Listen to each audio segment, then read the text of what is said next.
Testing, testing, testing. Korean interpreters, please.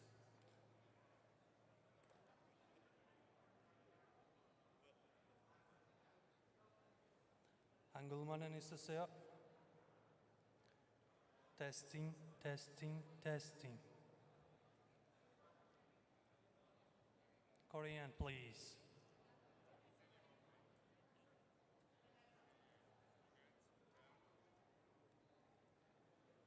Testing, testing, testing.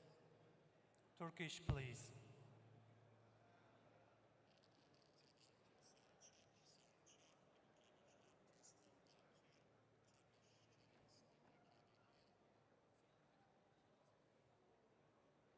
One more time, please.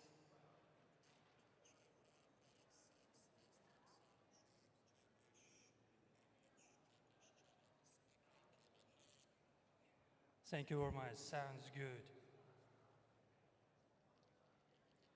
Turkish working.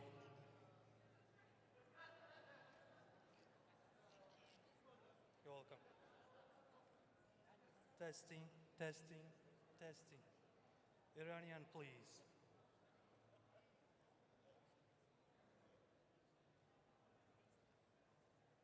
Testing, testing, testing. Farsi, Iranian, please.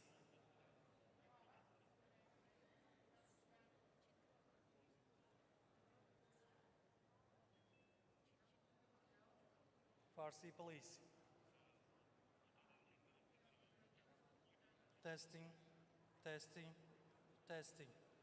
Vietnamian, please.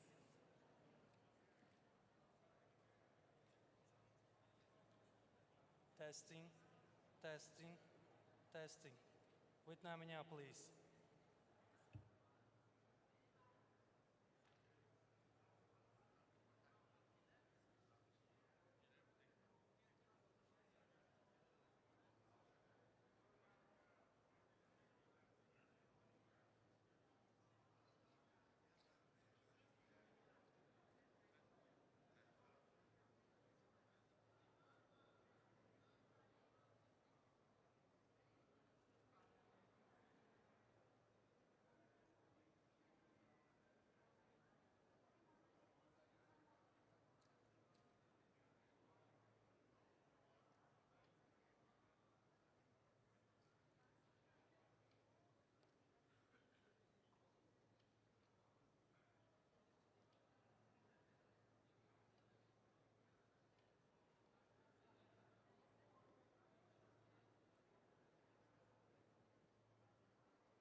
Вот, смотрите, вот. Там кнопку нажмите. Yaşlı.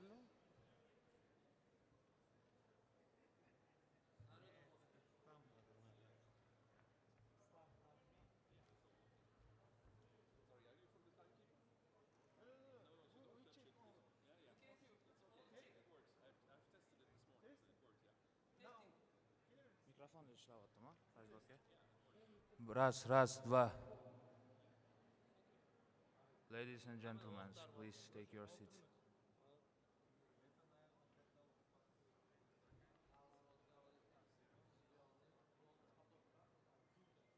Raz. Raz.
Testing, testing, testing. Dear interpreters, could you speak in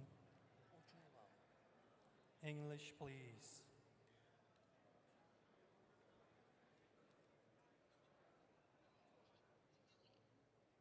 Thank you very much. Sounds good.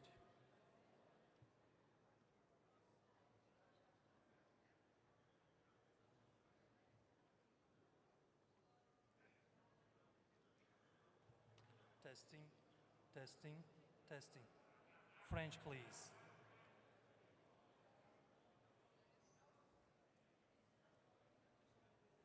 Merci beaucoup. Merci. Works. Thank you very much. Merci. Spanish, please. Hola.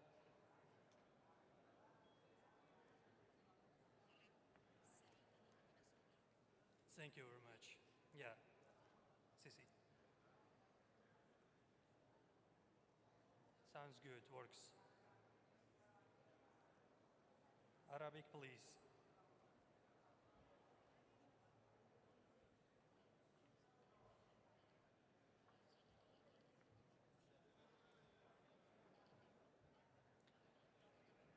Testing, testing. Arabic. Shukran. Shukran. But please speak one of you. Yeah, right now I can hear you, but please speak one of you, not both things. Yeah. Thank you. Testing, testing, testing. Uzbek interpreters.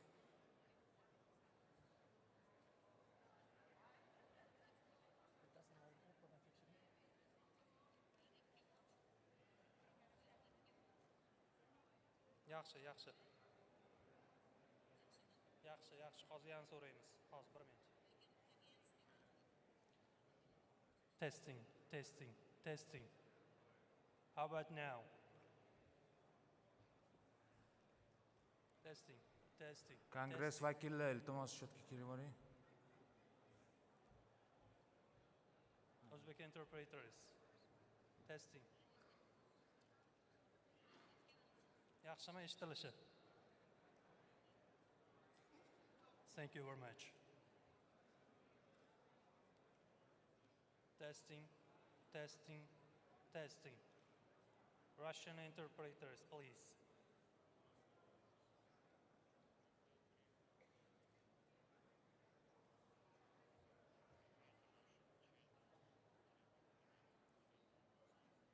Thank you. Спасибо вам.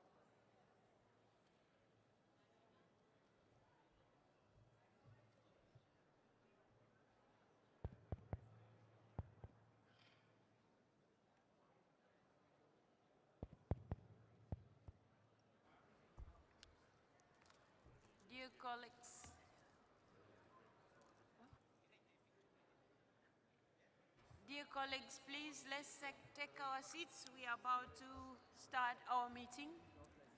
Please take your seats.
Colleagues,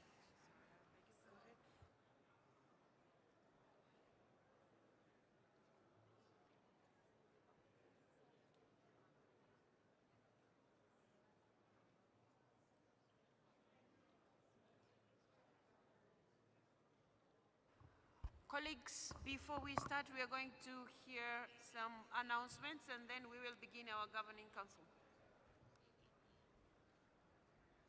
Please go ahead. Hello. Good morning, everyone. We have quick announcement. Attention, please. We have two devices to listen interpretation. So please do not close at the bottom of the device. And here's the instruction behind you. There's the second one, if your language is not one of them. I'm gonna repeat again. Once you are using the device, please do not close. And we have the second device if your language is not this one. Thank you. Thank you so much. Dear colleagues, good morning. Welcome to our Governing Council, our 215th session.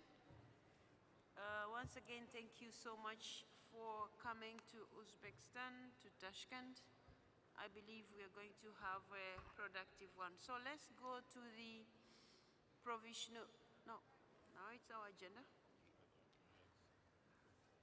Okay, so we go to the first item, which is referring to the adoption of the agenda.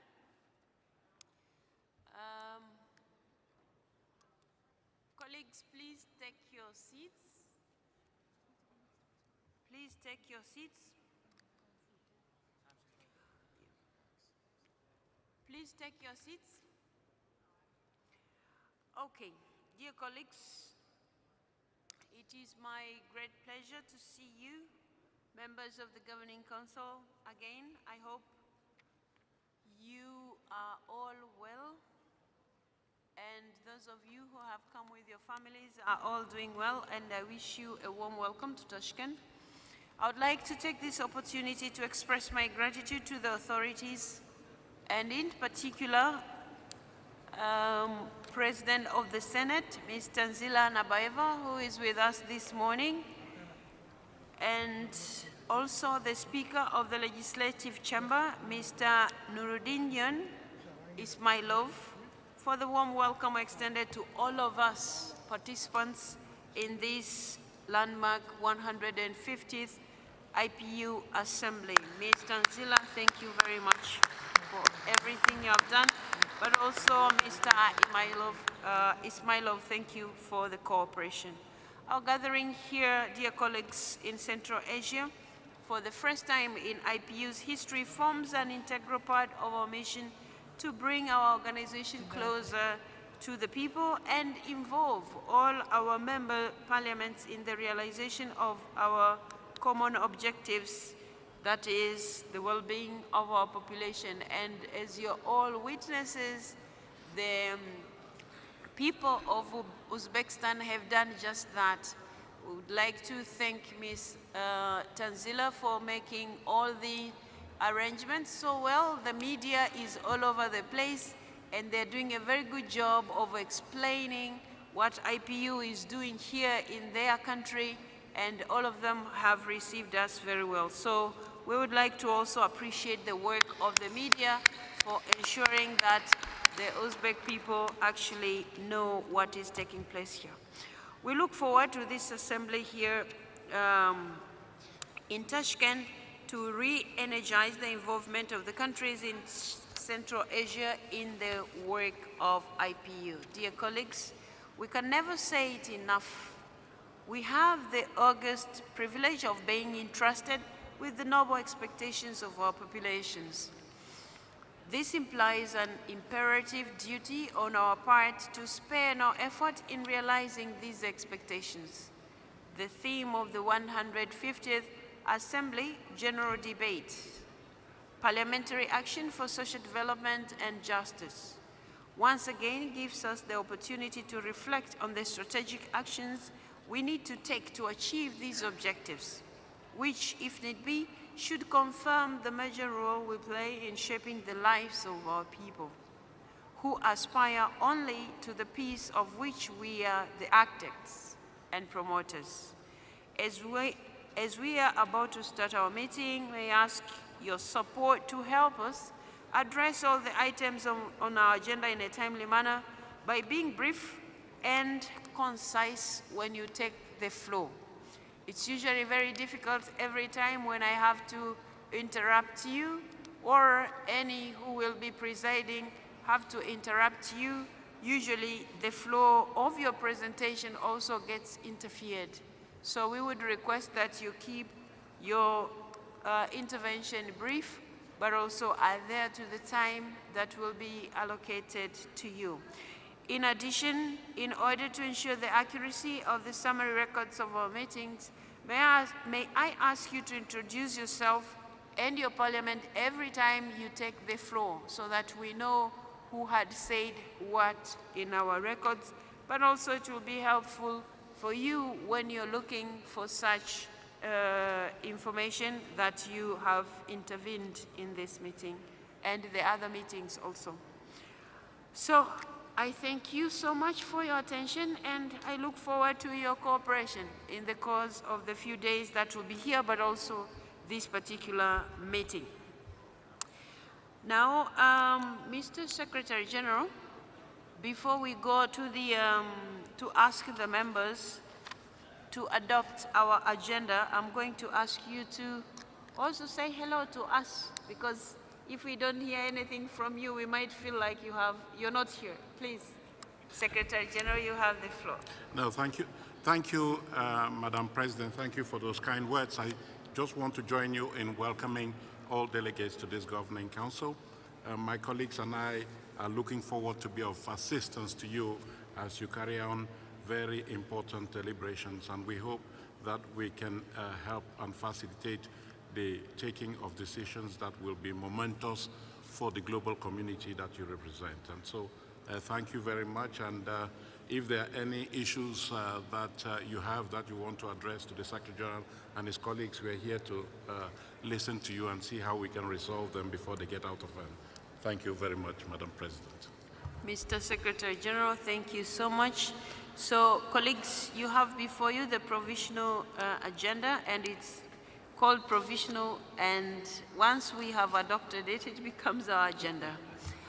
Okay, so you have the agenda before you, and we haven't received any proposals for amendments, because we have a very standard one, and we usually adhere to it. So, colleagues, do we adopt the agenda? Thank you so much. That's very helpful. I don't have to call out names. Item 2, approval of summary records of our 21st, our 214 session of the Governing Council. So, if you have any editorials, colleagues, we shall receive those through the Secretary General, but these records were circulated to you on 14th of January 2025, and the Secretariat hasn't received any objections from you, colleagues, and I therefore take it that the summary records of the 214th session of the Governing Council can now be approved in our meeting. It is so decided. Thank you so much. Colleagues, we now go to agenda number 3, election of the President of the 150th Assembly. Under agenda item 3, we are called to elect the President of our current Assembly. And I understand that some colleagues have asked to take the floor, and I would like to give the floor now to Mr. Yelan Koshanov, Chairman of the Majlis, Kazakhstan. Thank you very much, My name is Aygul Kuspan. I am from the Republic of Kazakhstan.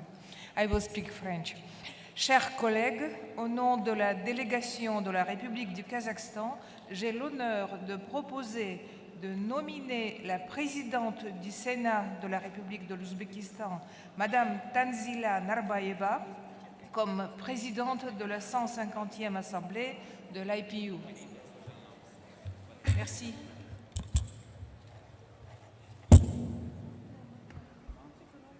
Colleagues, Ms. Tanzila Narbayeva, Speaker of the Senate of Uzbekistan, has been nominated. Thank you so much,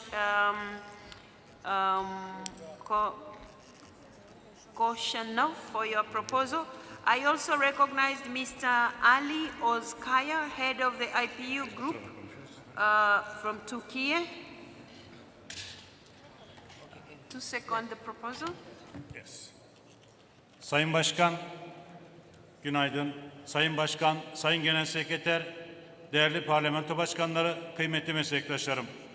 Türk delegasyonu olarak Kazakistan tarafından yapılan öneriye tam destek verdiğimizi belirtmek isterim. Özbekistan Senato Başkanı Sayın Tanzila Narbayeva'nın 150. IPU Genel Kurul Başkanlığı'na seçilmesinin bu toplantının başarısına büyük katkı sağlayacağına inanıyoruz. Teşekkür ediyorum.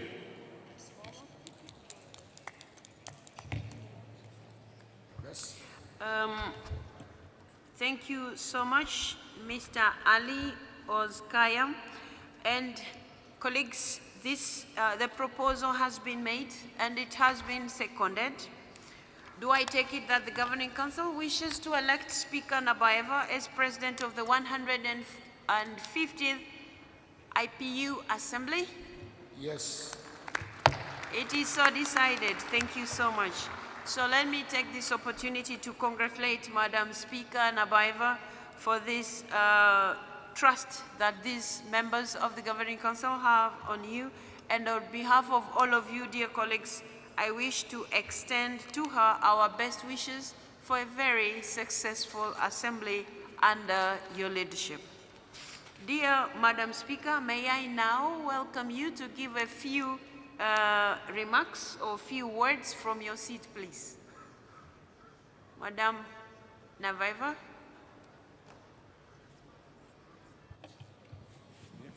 Assalamu alaikum, hurmatli Tulia Aksan Hanım, hurmatli janob Martin Chunkung, xonimlar va janoblar. Siz aziz mehmonlarimizni O'zbekiston poytaxtida, Toshkentda Parlamentlararo ittifoqning 150 yubiley assambleyasida yana bir bor qutlashdan xursandman. Boshqaruv kengashi a'zolariga menga ishonch bildirib, tarixiy 150 assambleyaga prezident etib saylaganingiz uchun yana bir bor o'zimning samimiy minnatdorligimni bildiraman. Mazkur assambleyaning mazmunli va har tomonlama natijali o'tishi uchun bor imkoniyatlarni albatta ishga solaman. Yana bir marta minnatdorman.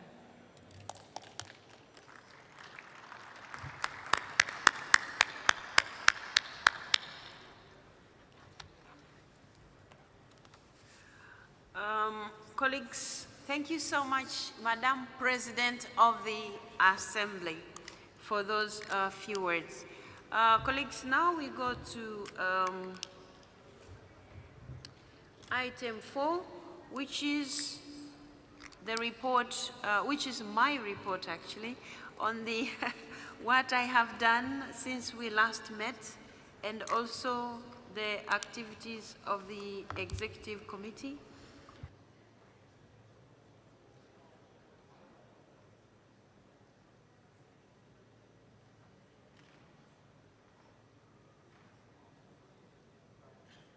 Thank you. Okay, colleagues, I'm going to give you a brief report of what we have been able, or I have been able to do on your behalf. And of course, I said we have been able because I have always received the support from the Secretary General and his entire team.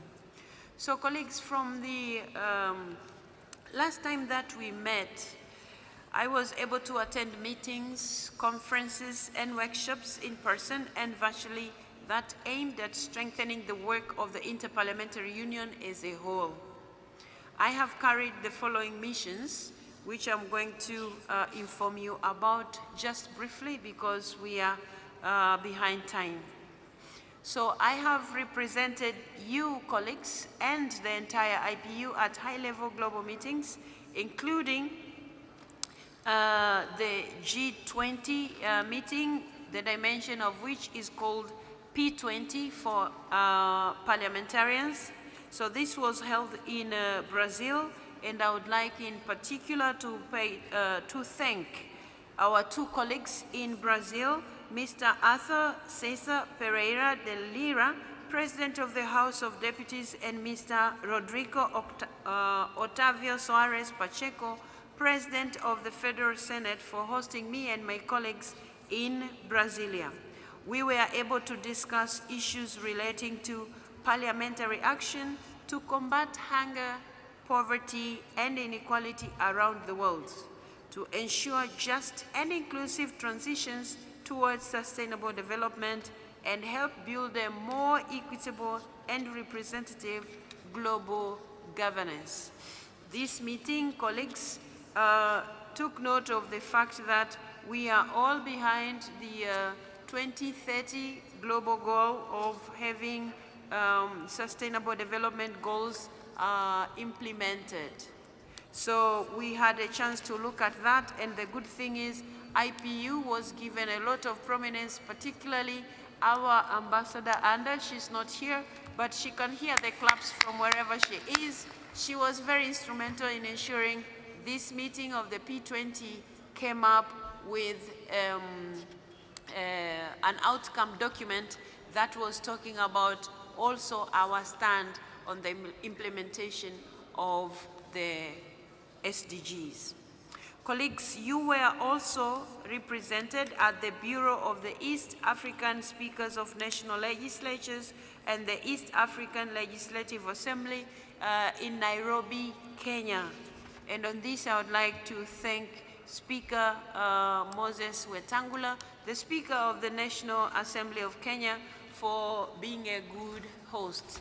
There you were represented, and of course, what we stand for at IPU was advanced also amongst the East African speakers and the East Africa Legislative Assembly. Colleagues, you were also represented at the climate action related meeting, particularly the one that was held in Baku, Azerbaijan from 16th to 17th November 2024. And I would like in particular to pay tribute to our speaker from Azerbaijan. I don't know if she's already here, but she was a very wonderful host as well to the entire IPU. During this meeting, colleagues, Honorable Saiba did a very good job, and it was very well attended in Baku. As parliamentarians, we agreed in this meeting on recalling on a number of issues of importance, such as parliaments must support their government's action through relevant legislation and oversight mechanisms to address adaptation and mitigation efforts in line with the NDCs and the UNFCCC and the Paris Agreement goals and principles. So that commitment was made in Azerbaijan, and Azerbaijan once again demonstrated its commitment to climate solutions and setting a high standard for global cooperation climate action. And so, colleagues, you were also represented there. I also represented you in engaging with parliaments around the world, and in this case, I was able to visit the state of Qatar, and I would like to particularly thank the Speaker of the Shura Council, His Excellency Mr. Hassan bin Abdullah Al Ghanim, for hosting the IPU delegation in Doha. During that time, we had a chance to chat even some of the issues that we have been discussing about reaching out to Qatar for different things that they do, but also recognizing the role that Qatar is playing in the efforts of global peace and security. So that was done on your behalf, and you will be hearing more from us in relation to this. Also, colleagues, I was able to do some work on your behalf, including chairing IPU meetings. One of them is the 6th World Conference to ensure that when the meeting comes up, we are able to deliver to the world what is expected from parliamentarians. This happened on 12 February 2025 when I chaired the 3rd preparatory meeting of the 6th World Conference of Speakers that is expected to happen in July this year. This meeting took place in New York in the United States. Colleagues, I would like to also take this opportunity to implore on all speakers of parliaments from all around the world to make sure we all attend this meeting. It's very important because it only happens once in 5 years. So let's all plan to be there, and the preparations are underway to receive you there, but also the sets of documentation that are being sent to you, please look at them and reach out to us if there is anything that you feel we are missing, including the draft high-level declaration, which has already been shared to all your parliaments. Colleagues, also we were able to have a critical look at the Sustainable Development Goals and how to champion development cooperation. This was done during the annual parliamentary meeting of the IPU at the United Nations, which took place from 13th to 14th February. This meeting I had the privilege to chair on your behalf. And this also, we were able to look critically at where we are with the Sustainable Development Goals and the challenges that we are going through and how we are supposed to overcome them, but also championing the development cooperation. The meeting focused on SDGs, of which is the world's most important global commitment against poverty, inequality, peace, and environmental sustainability. As we are all aware that the IPU and the UN system has joined hands and forces to support the implementation of the SDGs since the very beginning in 2015. The meeting took a close look at 3 key factors contributing to the disappointing performance and dedicated ourselves to working harder for the SDGs. These were the politics that keep distracting us from the most important task that we have. Secondly, the institutional setup that is too many places was neglected or left incomplete. In this case, we were able to learn that some countries have decided to choose some of the SDGs and pursue them, leaving the other SDGs behind. But we also focused, thirdly, on financing of the SDGs. And we were able to inform our colleagues when we met there that if we have been able to mobilize funds during COVID, a lot of funds, we can't fail now to mobilize funds for the implementation of the SDGs. The same way we dealt with the pandemic, in which case we knew where the challenges are and how we can get the money to get out of that pandemic, we can equally consider the SDGs as important as the health of the people, in the sense that we have to make sure all of them are implemented. Colleagues, advancing gender equality, here I was able to attend the IPU United Nations Women Parliamentary Meeting at the 69th session of the Commission on the Status of Women in New York, USA. The meeting aimed on parliaments and Beijing Plus 30. And on this meeting, we were able to discuss how we can resist the backlash and shifting paradigm towards gender equality. And we acknowledged, of course, the pivotal role of Parliament in implementation of the historic milestone 30 years since the Beijing Declaration and Platform for Action.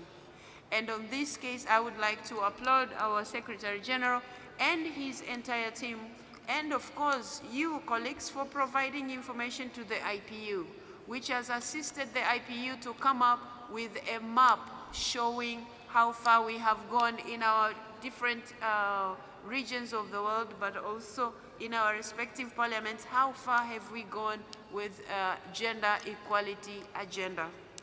And on this one, I'm going to request you that we all provide report as when the IPU Secretariat reaches your parliament, please make sure that your parliament responds to those questions. They are important for us to keep updating the map that was inaugurated in the, when we met in March in New York. Colleagues, also on, from 13th to 17th March 2025, I participated in the historic IPU's first Global Conference of Women Parliamentarians in Mexico City. Some of you were there, some of you weren't, but let me inform you that this meeting was a great success by the number of women parliamentarians who attended, but also by the sheer support from the President of Mexico. And here I would like to commend our President for the Bureau of Women Parliamentarians, Cynthia Lopez Castro. She did a good job. She worked very hard to make sure this conference comes to fruition. And there we were able to converse on the issues that relate to women and how we can make sure women who are in politics stay there, but at the same time assist those who are outside and are worried of the challenges, how they can actually join us. So once again, I would like to use this opportunity to thank the Secretary General and his team for all the support that he offered in making sure we start also meeting as women parliamentarians. Mr. Secretary General, thank you very much. And that said, I have thanked Cynthia here, but we also had the huge support from the President of the Senate of Mexico, Mr. Geraldo Fernandez Noronha.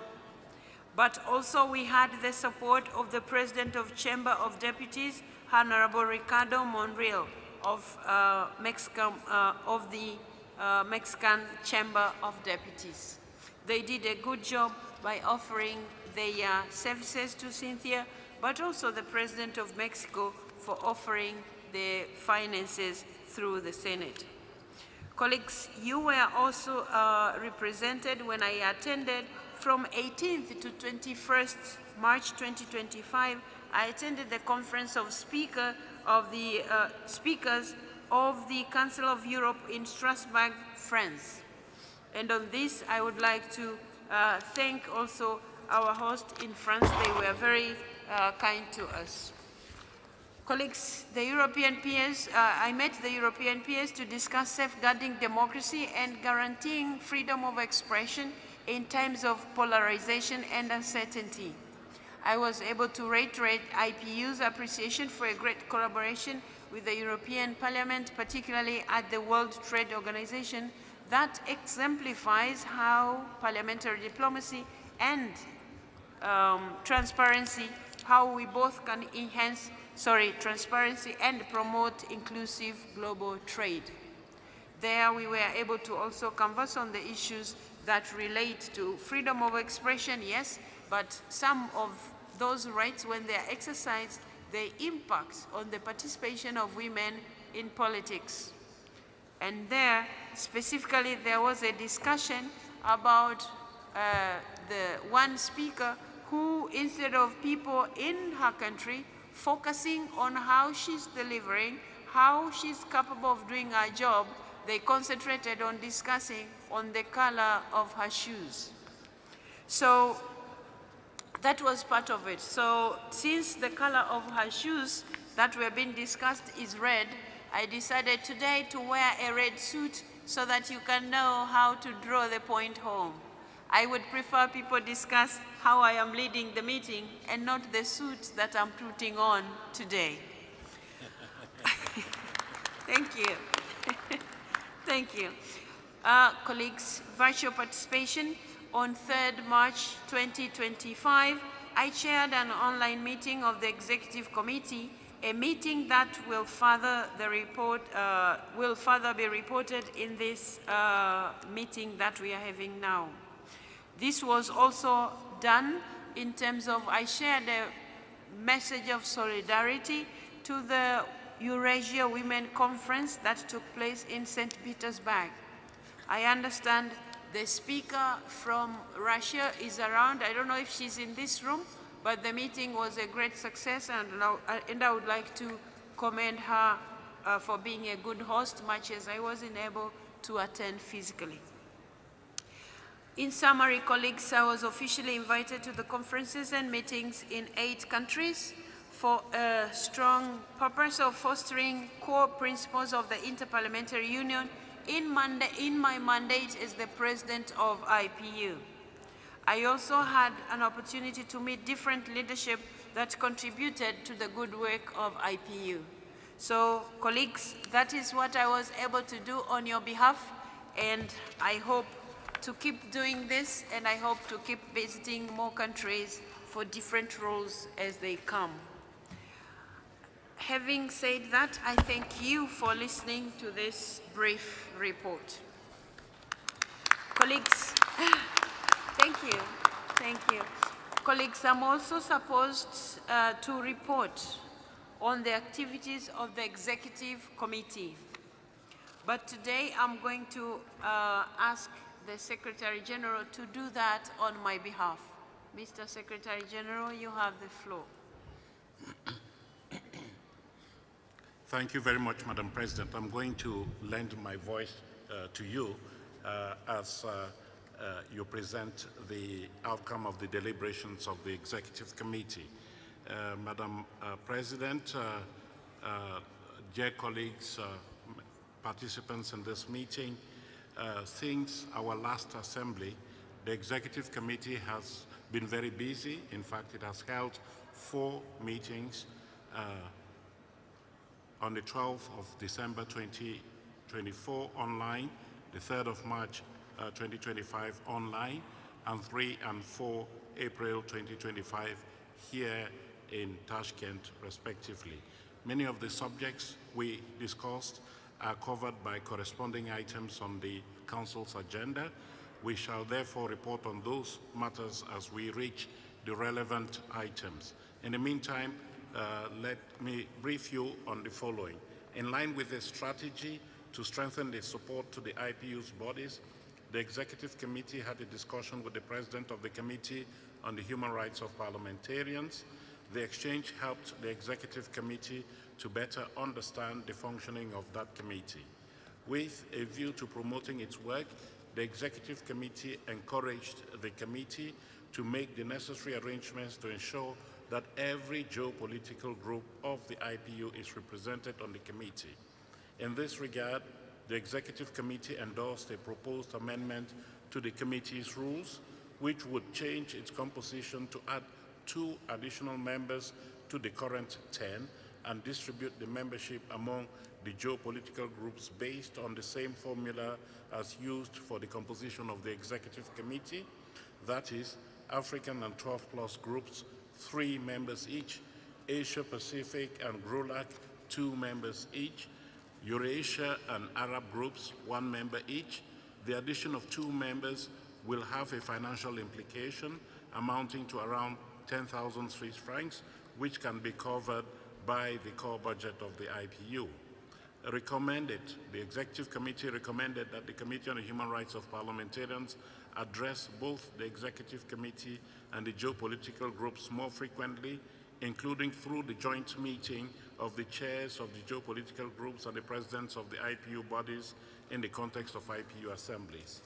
The Executive Committee pleaded in favor of increased support by the IPU membership for parliamentary solidarity, which is considered an important tool to help the Committee on the Human Rights of Parliamentarians to resolve the growing number of cases under review. The Executive Committee also met to launch the selection process for a new IPU Secretary General upon the retirement of the incumbent in June 2026. From the outset, the Executive Committee recognized that the current Secretary General, with his integrity, dedication, and constant quest for results, had set the bar high, and replacing him would be a challenge. The Executive Committee took note of the various arrangements of this process, which include the publication of the vacancy notice on the IPU website on the 1st of April 2025, which corresponds to the start of the 15th month long process foreseen by the statutes and rules, setting 1 August as the deadline to submit applications. In September 2025, the current Director of Support Services, acting as registrar and point of contact for all inquiries from candidates, will examine, together with the President of the IPU, the applications received to ensure that candidates meet the mandatory requirements. In early October 2025, the President and Vice President of the IPU will draw up a list of the 20 best candidates. On the basis of that list, the members of the Executive Committee will vote to select their top 5 candidates. In December 2025, the Registrar will collate the votes of the Executive Committee to establish a final shortlist of 5 candidates who will be interviewed by the Executive Committee immediately prior to the 152nd IPU Assembly in Geneva. That would be in March, April 2026. The Executive Committee will then submit at least 2 candidates for an election by the Governing Council on that occasion. That is March, April 2026. The newly elected Secretary General will take office on 1st July 2026. The mandatory requirements for the position include, among others, possessing leadership, diplomatic and negotiating skills, being fully committed to the values of the IPU, and having a moral authority beyond reproach and a high sense of responsibility and political neutrality. The Executive Committee also took note that the vacancy notice would be published through numerous channels, including among member parliaments, UN agencies, and on social media. By the same token, the Executive Committee was assured that an outside agency will assist the registrar during the selection process. The Executive Committee took note of the IPU communications strategy and congratulated the communications team on its good work.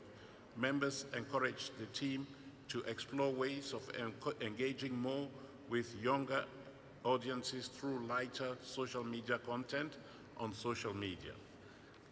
In light of its strategy to strengthen its cooperation with the subsidiary bodies of the Governing Council, the Executive Committee had a constructive exchange with the President of the IPU Task Force on the peaceful resolution of the war in Ukraine, the President of the Committee on Middle East Questions, and the coordinator of the group of facilitators on Cyprus, and received an update on other peace-building initiatives, including IPU's role in fostering dialogue between Armenia and Azerbaijan and between North and South Korea.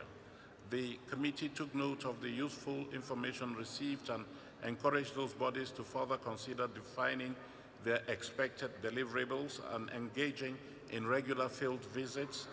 Such an approach should allow the members to get a clearer picture of the situation on the ground and fulfill their mandate efficiently. The Executive Committee also believed regular reporting by these bodies is part of this approach. By the same token, the Executive Committee welcomed the suggestion of the Secretary General for terms of reference to be drafted for these bodies to clearly define their expected deliverables and a clear mandate in each case. The Executive Committee examined and approved the proposal for a revised version of the administrative arrangements for the office of the IPU President. The Executive Committee took note that these administrative arrangements will be reviewed from time to time.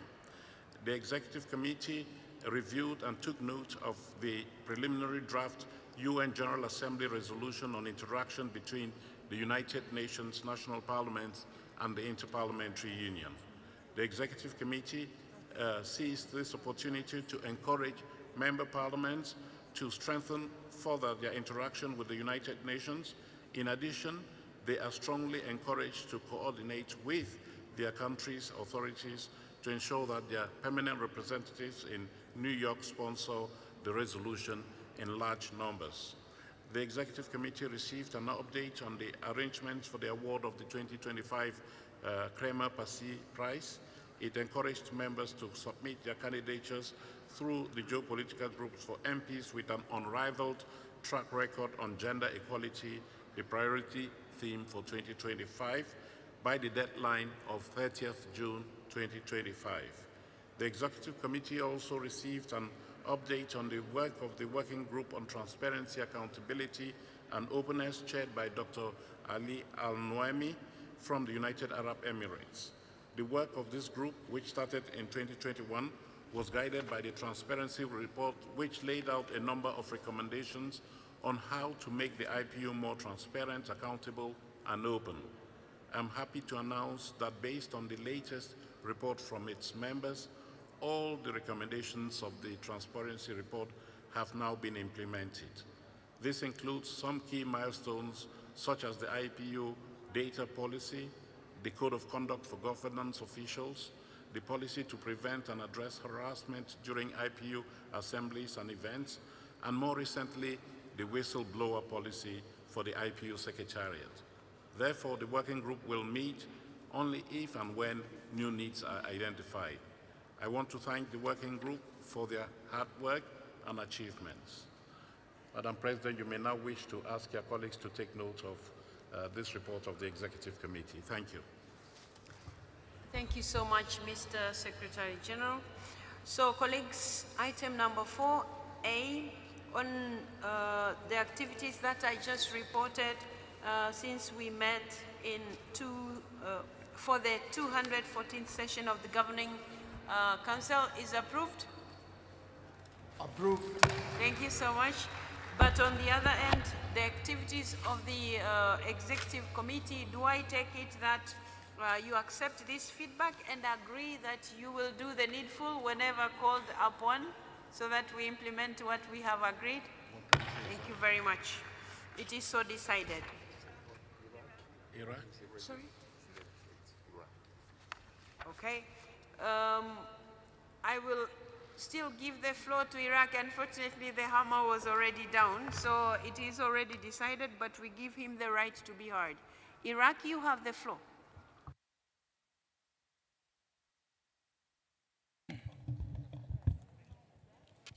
You speak from your seat, Iraq. Iraq, you have the floor. Hello. Yes. شكرا جزيلا السيدة الرئيسة والسيد الأمين العام.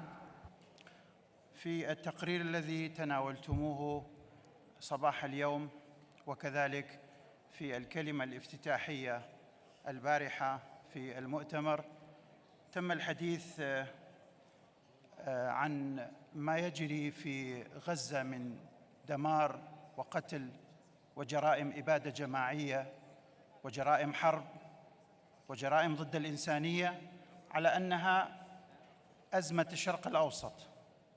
أزمة. هل هي أزمة فعلاً؟ اليوم أيضاً في التقرير وفي كل الأنشطة التي نقدرها لم يتم ذكر أي نشاط يتعلق بإيقاف هذه الجرائم التي تتم على مرأى ومسمع العالم لإبادة شعب كامل. عشرات الأطفال والنساء يقتلون بطريقة وحشية، وهذا الكيان المجرم ودولة الاحتلال منذ 75 سنة وأكثر الآن تقوم بقتل هؤلاء المهاجرين واستهدافهم وإبادتهم، ومع ذلك يتفرج العالم الذي صدعنا بالحديث عن حقوق الإنسان والديمقراطية ومحاربة التمييز. يسكت هذا العالم عن هذه الإبادة بهذه الطريقة الوحشية، ونحن ممثلو شعوب العالم وبرلماناتها نأتي اليوم أيضاً في تقريرنا ننسى أن نذكر ولو بكلمة واحدة إدانة كل الجرائم التي حصلت بحق هذا الشعب والتي هي مستمرة الآن. هل تعلمون بأن الناس يموتون الآن جوعاً في غزة؟ هل تعلمون أن الناس يقتلون بسبب عدم الدواء؟ هل هذه أزمة؟ كرايسيس؟ لا هذه إبادة Iraq, جماعية. can you listen to me, please? Yes, Iraq, yes. can you switch off your microphone? Colleagues, item 4 is referring to the report of the president. If you're talking about Gaza, I was there before. I also visited Israel in 2023. This report on part A is only referring to the work that I've done in the last 6 months. So I can't report about something I haven't done in 6 months, but I have ever done that. Now, the intervention that you're making, I don't know in which context, because the report that has been done by the executive, the work that has been done by the executive committee, which is also under my report. What we read was what the committees were able to do in this time also. So now when you're addressing, you're saying we are failing to say anything, I would want to know which report are you referring to, Iraq, because otherwise you will have a chance to say that address under other items. But this particular report that you're referring to is the report of the president, what she has done for 6 months, at the same time what the executive committee has done, but also has made decisions on. So if you have, if I followed correctly what you just said, you will have a chance to discuss that issue when we consider the report by the committee, the relevant committee. Yes. Thank you very much. Colleagues, I had already banged the hammer, but I still said I should give him a chance. So, Iraq, you will be given a chance to address the bodies when that time comes. That said, colleagues, we go to item 5. And item 5 is the presentation by the Secretary General of the IPU Impact Report for 2024. Mr. Secretary General, you have the floor. Thank you very much, Madam President. I will try to be very concise. The report has been circulated to you. I believe you have all received it. It's in this format here. It's available online and also in hard copy. A few hard copies are available because we're trying to reduce consumption of paper in the interest of fighting climate change. I just want to preface my presentation by saying that this is a report that in recent years has striven to focus more on impact and results than on activities actually carried out. So if you are going through this report and you think that you're going to find details on specific activities that have been carried out, maybe you will be disappointed. We want to show how your organization, you are performing, what you are achieving against the strategic objectives that you have designed and assigned to yourself. So you will see in this report that we do provide an update on what has been achieved by the IPU against each of the strategic objectives of the current strategy that covers 2022 to 2026. And you will have heard from the President's report that whatever she has done over the past 6 months has been consistent with that strategy. I, as Secretary General, have not seen any activity that the President has carried out that is in contradiction with the vision that is articulated in the strategy. Madam President, I use the opportunity to congratulate you on a very busy 6 months. It has been very, very intense. Having been at the core in the IPU Secretariat of supporting these activities, I must say that they are very intense, and I have always wondered, I mentioned this to you, how you're able to combine this with your national responsibilities. It's something that I think is admirable. I don't know if I could do it myself.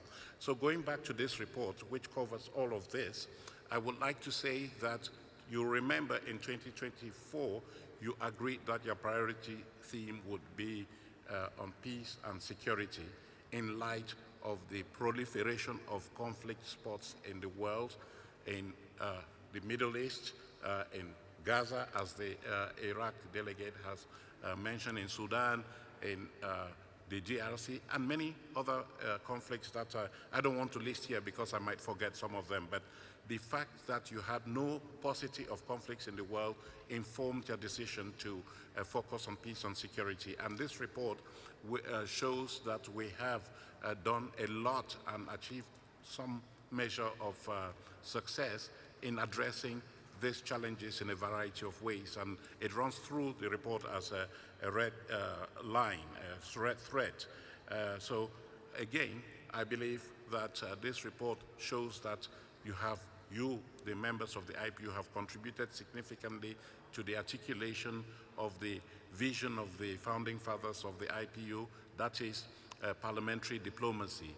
There has been an upsurge of parliamentary diplomacy in a world where there are challenges to the multilateral system, and you have stepped up in a number of areas that show that parliaments can complement the traditional forms of diplomacy with some degree of success. And the report mentions the work of the task force on the peaceful resolution of the war in Ukraine. It talks about the activities of the Middle East Committee, and I believe when that committee reports later during this assembly, you will see that it has been active, although it has been constrained also by factors that are beyond its control. In any case, the situation that is happening in Gaza, the war in Gaza, is not lost on the IPU. It is very much on the radar screen of the organization. We have also reported on the breakthroughs that we have made in fostering dialogue between Armenia and Azerbaijan through their speakers who met in Geneva on 2 occasions last year for the first time to accompany the ongoing peace negotiations that are taking place at the intergovernmental level. I have also wanted in this report for us to mention the emphasis, the growing emphasis that you are placing on security being interpreted as human security, that is focusing on the well-being of the people as opposed to state security, which at best is security for an abstract notion, an abstract concept, because you can touch a human being, but you cannot touch a state, so to speak. So that is what we have been doing a lot of during the past year. Secondly, you have been very keen to keep abreast of technological developments, advances in the world. Many people are talking about artificial intelligence. That offers opportunities. There's potential for elevating mankind to a higher level, but there's also a potential for this artificial intelligence and other emerging technologies to annihilate progress or annihilate humankind. And so you, as the global community, parliamentary community, have been very robust in addressing this issue. And last year in October in Geneva, you adopted the resolution on artificial intelligence and its impact on democracy, human rights, and the rule of law. You also adopted a forward-looking charter of ethics on science and technology, all of which is meant to allow you to drive the process of regulating and managing these new technologies for the benefit of mankind and reducing or minimizing the risks that are involved. So we also developed the tool, which is the 8th IPU e-Parliament report, which gives us an idea of how parliaments are harnessing new technologies to improve upon their business practices. I believe that we also produced and adopted a guide on artificial intelligence, the use of artificial intelligence by parliaments. So there's clearly an emphasis by you on the need to keep abreast of these new technologies and make sure that they're being used to good effect.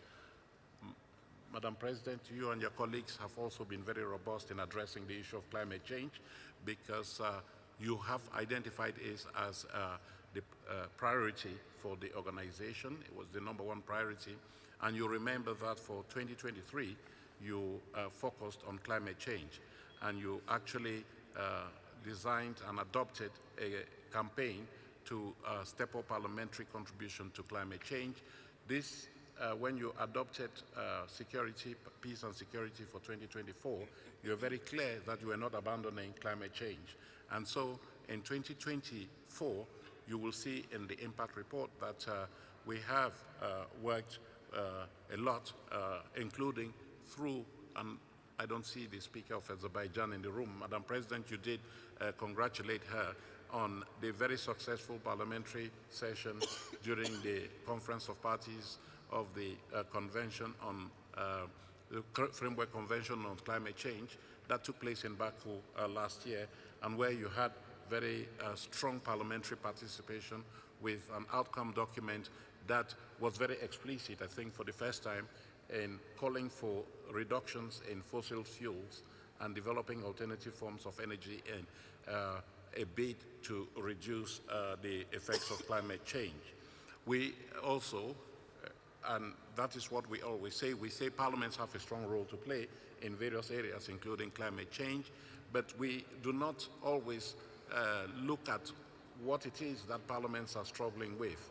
And one area is that of the contribution to nationally determined contributions, which are national roadmaps designed to contribute to the reduction of warming in the world to 1.5%. And you have been very clear, we saw it in 2024, that Parliament should be very robust in contributing to their nationally determined contributions. And the IPU has developed a guide for Parliament on this regard, in this regard, for oversighting government when it comes to the development and implementation of nationally determined contributions. Madam President, I also want to point out that we did make some inroads into the area of universality for this organization. We did welcome a new member to the IPU, the 181st member of your organization, Jamaica, whom you admitted last year as such. And this year, we are set to meet a new member, but Belize. I'm happy to announce that even before they have been fully admitted. So we are inching towards universality, and it's something that we can be proud of. But let me say a few words about gender equality. This year, you have agreed that gender equality will be an area of focus, your priority. And we are very keen to move the needle. And this is against the backlash that we are witnessing in 2024. When you look at the results of elections that took place, 74 countries held general elections in 2024, and women's political representation in parliament increased by just 0.3 percentage points. So there's evidence that there is a stalling of progress when it comes to women's parliamentary representation. We have also seen the emergence and growth of an anti-rights movement, especially in 2024. People who are resisting any efforts to improve upon gender equality and protect women, promote women's rights. And I think that we are very glad that you have agreed that 2025 should be the year of gender equality, because it's time for you to step up the game. It's time for you as the global parliamentary community to push back on pushback. Madam President, I know my colleague is sitting here waiting to pass some slides on there on the screen, but I don't know if we should do that very quickly, but just to satisfy her. But this is the gist of the report that we are pleased to present, which I must say is not the Secretary General's report. It is the IPU's report. It is an update of what you've been able to achieve in 2024. That first slide just gives you an idea of the scope of the activities that you did carry out in 2024. Then you go on to the next slide, and there I just single the next slide on, I think it's human rights, Carrie? Yes, When we talked earlier, Madam President, you and your colleagues reported on the work of the Committee on the Human Rights of Parliamentarians. And 2024 was a bumper year, so to speak, in a negative sense, because there was a record number of cases before that committee, but some measure of success was achieved, and I just want to single out the fact that we did work with the Zimbabwean authorities, and finally the opposition leader in Zimbabwe, Mr. Job Sikala, was released from jail. He did actually come to Geneva to say thank you to the IPU for getting me out of jail, which is, I think, is something that that committee and you as a whole can be proud of. We did secure the integrity, the physical integrity of your honorary president, the Bangladesh Member of Parliament, Mr. Chowdhury. He used to be president of the IPU. He was arrested in the wake of the unrest in Bangladesh, taken to court, but as a result of pressure that we brought to bear on the Bangladeshi authorities, he is now home safe, although the allegations against him are still pending. So that's what we were able to do regarding human rights. We have been very busy in the area of supporting parliaments. Again, as we said, parliaments have a role to play, but we need to support them. That's the responsibility of the IPU, and this report gives you an idea of what we have done, especially with those countries that are in a crisis situation in West Africa, Mali, Burkina Faso, Niger to a certain extent, Gabon, and which other one? Guinea. We are focusing on this a lot, but we have not forgotten the other countries. Myanmar is there, Sierra Leone, you can see the list up there, and we are very pleased that we are casting our net further afield and not concentrating on any particular country. And well, I don't need to talk about the common principles. We did celebrate the 10th anniversary. We go on, we have been very robust on making sure that parliaments are gender sensitive. So we are pleased that we're able to work with the United Nations Committee on the Elimination of Discrimination Against Women to adopt a resolution, a recommendation 40 that focuses on gender equality, gender parity in decision making.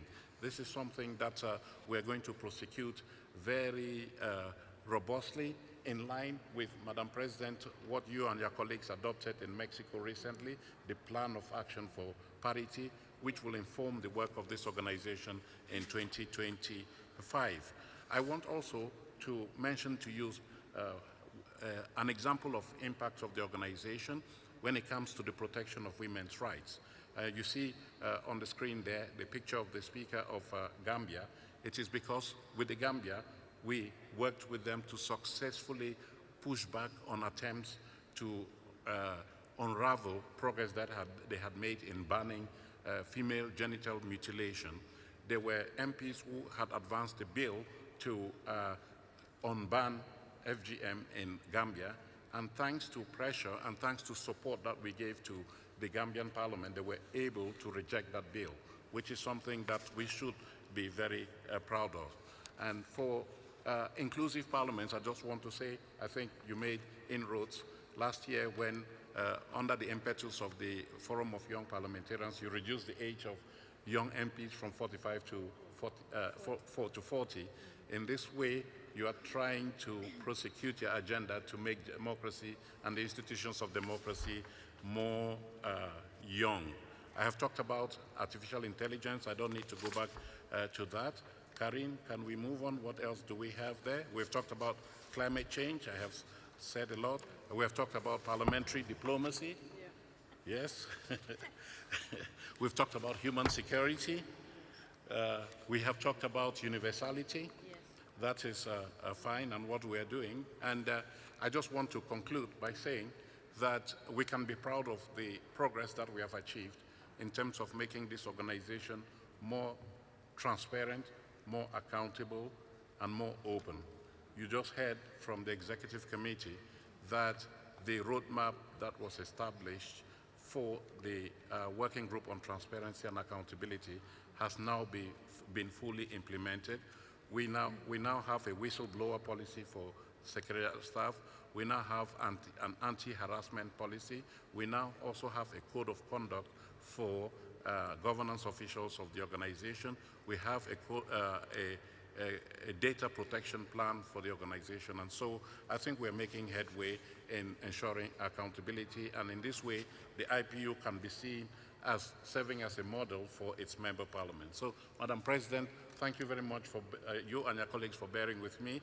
We commend this report for your perusal, and if there's any feedback that you would like us to pay attention to, we are willing to do that, because we're only there to serve those policies that you have articulated for the organization. Thank you very much. Thank you so much, Secretary General, for this substantive presentation. Colleagues, I'm going to allow, if there are any, one or two questions from the floor on this report. Dr. Ali. Dr. Ali? Yes, thank you, Madam President. First, I'd like to thank Mr. Secretary General for this outstanding report. And I'd like to emphasize that this report is an impact report. It's not a report of activities.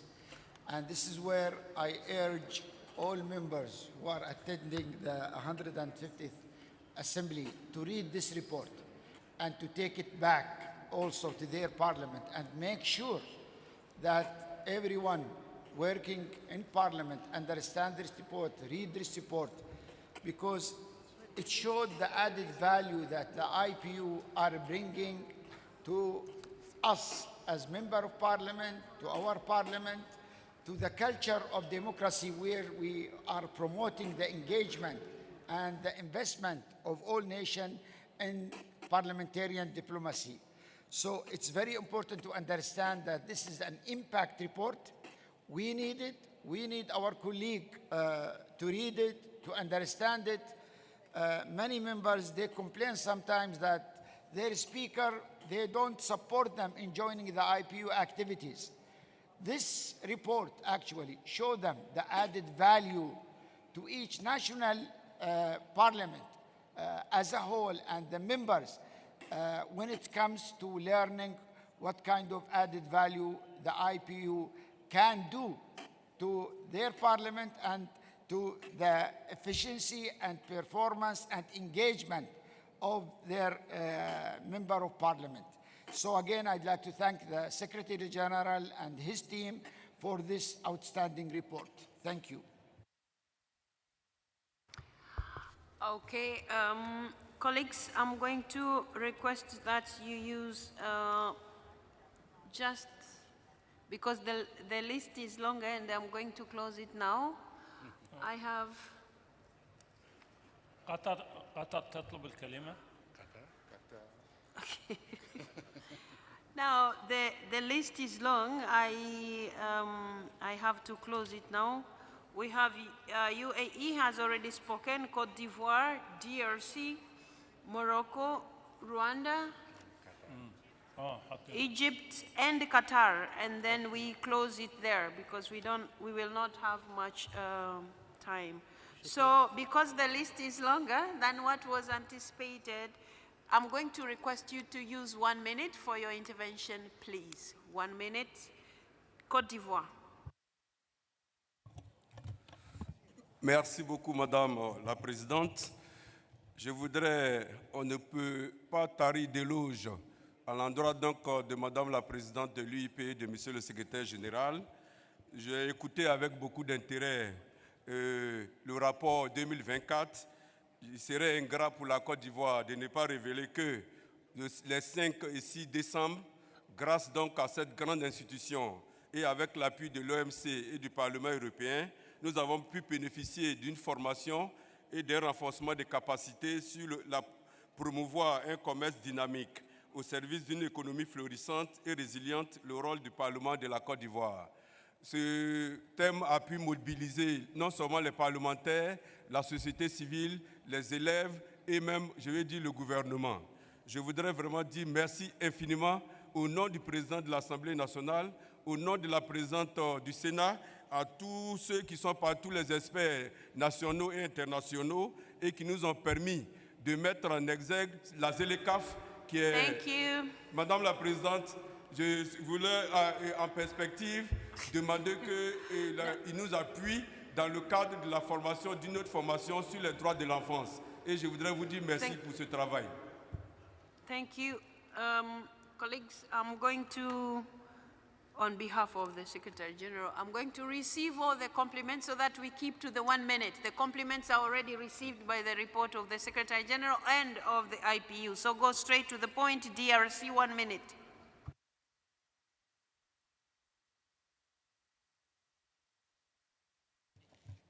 Merci, Madame la Présidente, de la parole. Chers estimés collègues et des différents pays, nous tenons ici à féliciter le secrétaire général pour le travail très remarquable.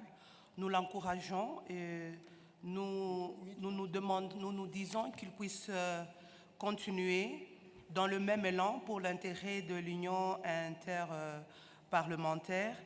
Et nous le félicitons également pour son leadership et sa compétence très remarquable.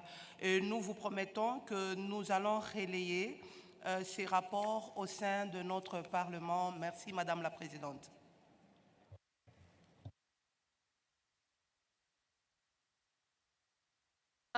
I'm going to ask it's either the interpreters or these gadgets. It's going to be very difficult to preside when I don't hear, so that I don't want to start saying now, somebody, I haven't heard your point, or I am unable to cut somebody off maybe in accordance to our rules, and then another one I understand, I cut them off, then there will be allegations here of double standards. Please assist us, ensure that the gadgets are working. Please, the IT guys and the interpreters as well, please. Yeah, Morocco. شكرا سيدتي. كلمة الوفد المغربي هذا الصباح ليست موجهة حصريا إلى تقرير هذا الصباح، ولكنها موجهة إلى السيد الأمين العام مارتن شونكونغ. يسعدنا في الوفد المغربي، في وفد البرلمان المغربي، أن نقدم لكم Excuse me, there is no translation. Wait a second. The translation, please, from Arabic to English. Are we okay? Okay, Morocco, please. شكرا سيدتي الرئيسة. كلمتنا هذا الصباح موجهة بشكل خاص إلى السيد الأمين العام مارتن شونكونغ. يسعدنا في الوفد المغربي أن نقدم له تحية اعتراف وامتنان على مجهوداته العالية وعلى مهنيته العميقة وعلى روحه المرحة وقدرته التواصلية الكبيرة التي أدار بها أشغال الاتحاد. ولقد لمسنا نحن ذلك في البرلمان المغربي من خلال مجموعة من الأعمال المشتركة، وعلى رأسها المؤتمر الذي احتضنه المغرب في مدينة مراكش حول حوار الأديان. نمتن أيضا للسيد الأمين العام على ترافعه القوي على حقوق الإنسان وخصوصا الارتقاء بحقوق النساء. فتحية لكم سيدي الأمين العام، نتمنى لكم الصحة وطول العمر ودوام القدرة على العطاء. شكرا.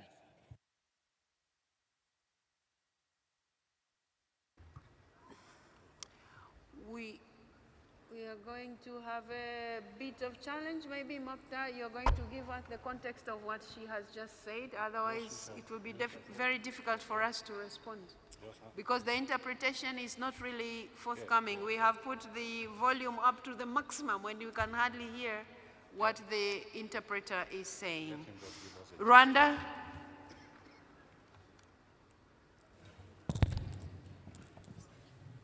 Thank you very much, Your Excellency, Excellencies. I wish to congratulate the SGIPU for your impactful work you do, especially in advancing the gender equality agenda. I thank you. Thank you very much. Egypt. شكرا سيادة الرئيس على إعطاء الكلمة.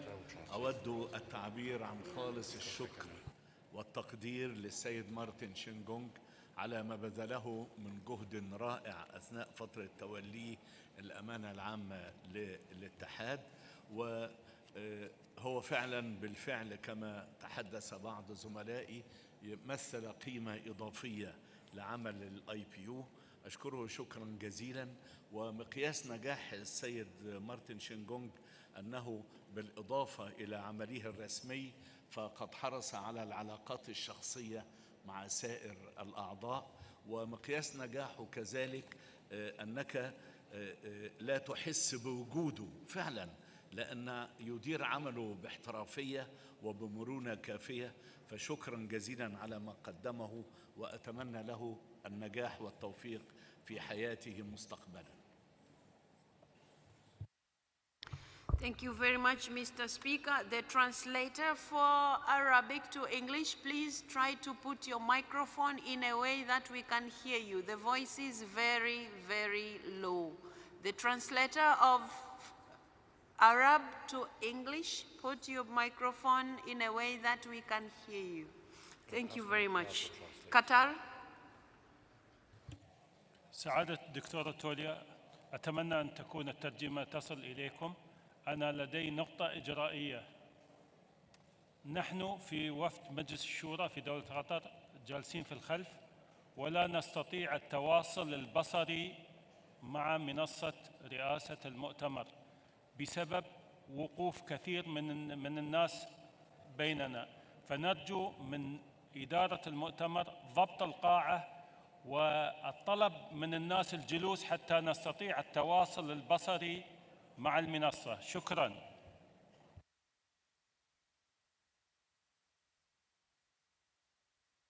First he says it's not a point of order, right? It's a point of order. Please go ahead. The Honorable Speaker of Qatar just mentioned that there is an important procedure point. The Shura Council of Qatar, where he's sitting, he cannot see the podium, he cannot see the presidency of this meeting. The Speaker of Shura, the Qatari Shura Council, is asking, please, to empty the space in order for members and delegations to see the podium. Thank you very much. Okay, the media on this side, please move in the middle, because it's more, I think if you squeeze yourself in the middle, everybody can see. The media that is on my right-hand side, please move in the middle.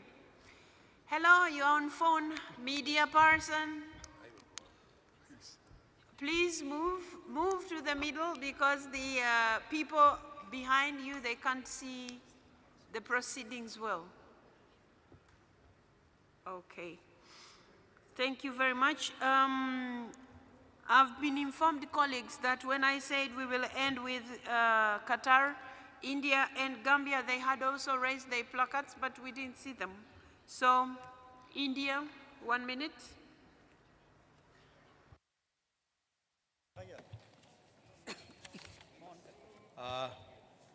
Chair, Madam, please update us about the reasons and justification behind the proposed amendments.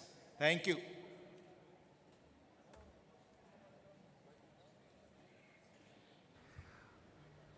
Sorry, come back again, the proposed amendments? I think India has given its name on the 7th issues. You said, I think we are discussing on 5th. We have given our name on 7th. We haven't. Okay, sorry. We are still 7th on and 8th. Yes. We are still on the impact report of the Secretary General. Yes, yes. Okay. So our name is there for 7th and 8th. Okay. Okay. So Gambia, please. Thank you very much, Madam President, and thank you very much to the Secretary General of IPU. I just want to thank, on behalf of the Gambian Parliament, for mentioning us to be part of the impact report, and then a very big thank you for supporting the Parliament of the Gambia with regards to the FGM support to make sure that we did not pass the bill. Thank you. Thank you very much. Colleagues, I'm going to give the Secretary General 1 minute to respond. No, Madam President, you and I were having difficulties understanding the translations so as to get a better gist of what was said. But the bit ahead was what I wanted to hear, right? The congratulations and thanks. And so I just want to respond and say thank you very much for your appreciation. And of course, this is a source of encouragement for us to serve you better. As I said, this is not the Secretary General's report of his activities. It's the report on the work that you have done, the impact that you have made on this world, and we're just reflecting this in a report to encourage you. And I did agree with Dr. Ali that we should take this report to our countries, to your countries, and make sure that your colleagues know about it, that you are here, you are doing great work, and please continue to do that great work, and we're there to support you. My colleagues and I are there to support you to the best of our abilities. Thank you, Madam President. Thank you so much. So, Mr. Secretary General, I just asked Mr. Mokhtar, and he said the intervention by Morocco and the intervention by Egypt were all meant to congratulate you and the Secretariat for the continuation of the good work of the IPU and all the efforts that you're putting into that. Thank you very much, colleagues. I wish also to inform you that the Executive Committee welcomed this convincing impact report, on which it congratulated, like you have done, the Secretary General and his team for the substantive achievements last year. The committee agreed that the report painted a reassuring picture as we move near the end of the strategy period of 2026, by which all objectives are expected to have been met. So I'm going to urge, dear colleagues, to look through the report, the comprehensive report, and then see how far we are going with our objectives. We don't want to find ourselves in a way that the strategy is coming to an end and we wouldn't have maybe paid attention to a particular issue. So we also expect you colleagues to read and give us your feedback. Colleagues, also the members of the Executive Committee shared positive feedback on having hosted some of the activities mentioned in the report, and so we would like to thank all of you. In this view, the Executive Committee encouraged the Secretariat to continue with this momentum, which should help to meet the deadline set of 2026. The Executive Committee urged members to inform their parliaments of the IPU's achievement so as to encourage active participation and support, and sometimes requests the support from IPU when need arises. May I take it, colleagues, that the impact report is available in English, French, and Spanish and Arabic. Okay. That we take note of the impact report by the Secretary General and approve its recommendations? It is so decided. Thank you very much.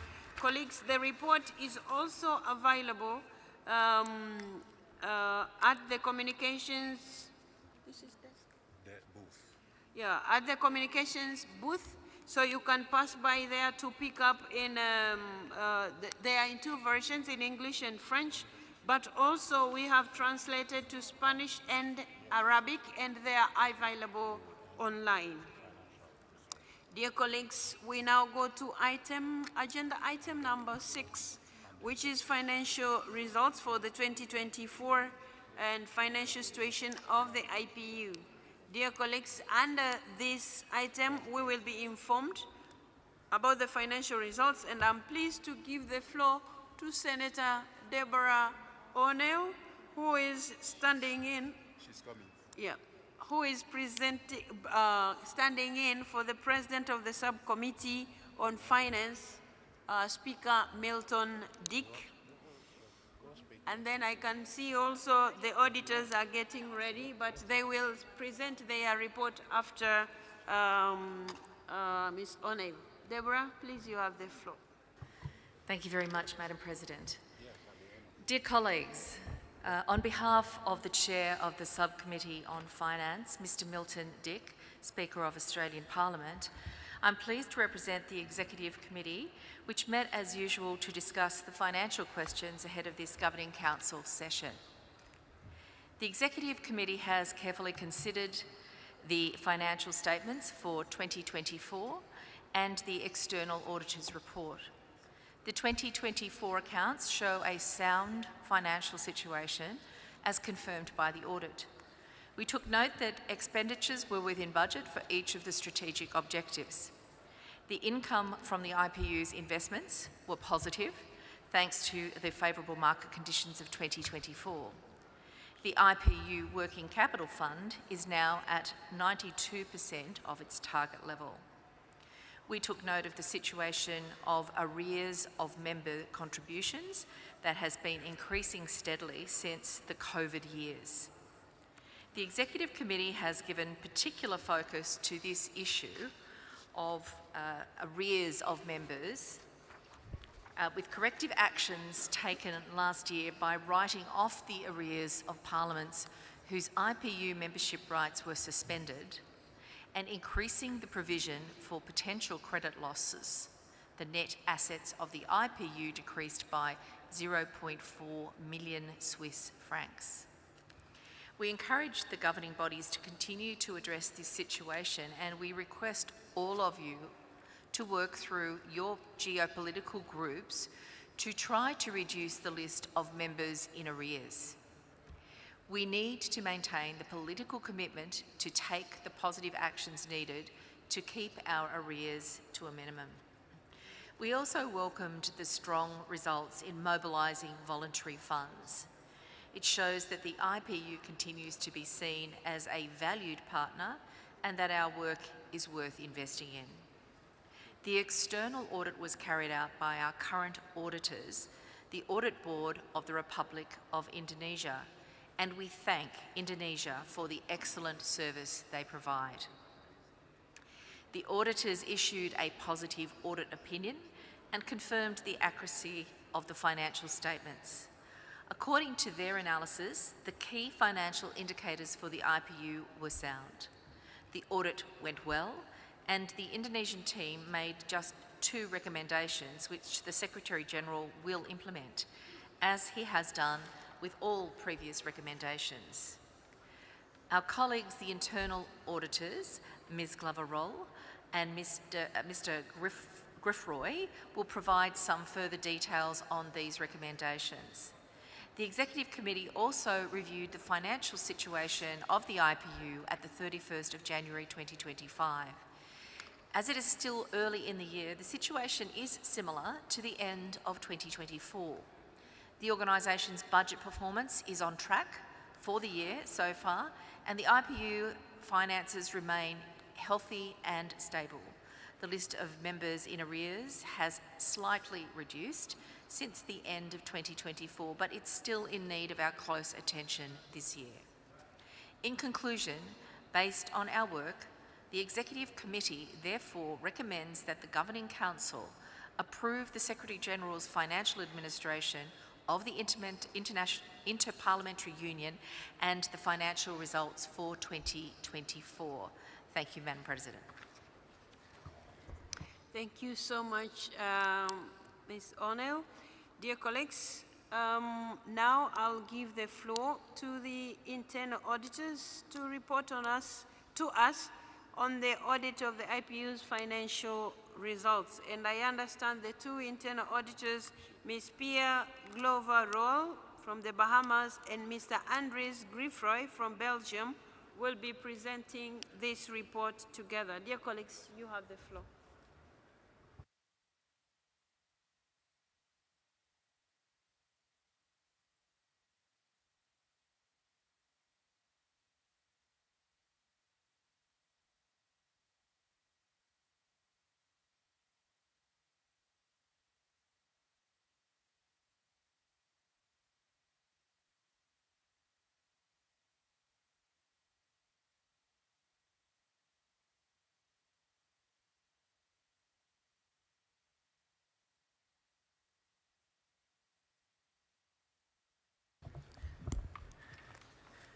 Thank you, Madam Chair.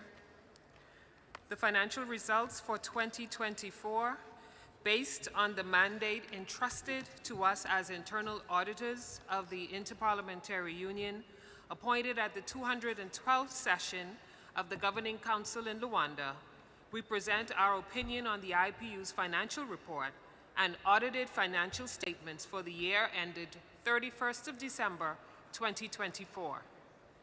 We have examined the documents presented and the opinion of the external auditor and have been provided with explanations by the Secretary General and his staff. Following our review, we wish to draw attention to the following matters. We take note that the external auditor expressed a positive, unqualified audit opinion that the financial statements for 2024 present fairly the financial position of the IPU and its closed pension fund as at December 31st, 2024, and its financial performance and cash flows for the year in accordance with the International Public Sector Accounting Standard, IPSAS. His audit report validates the accuracy and quality of the financial statements and confirms that the financial ratios of the operations of the IPU are sound. The external auditor has made the following 2 recommendations. The IPU should undertake a thorough and comprehensive review of the financial regulations and the Accounting Policy and Procedures Manual to ensure consistency, alignment, and harmonization across all financial regulations and their implementation in the financial statements. The IPU may consider optimizing the use of SAGE 300's financial reporting features to enhance efficiency, strengthen internal controls, and support its 2022 to 2026 digital transformation strategy.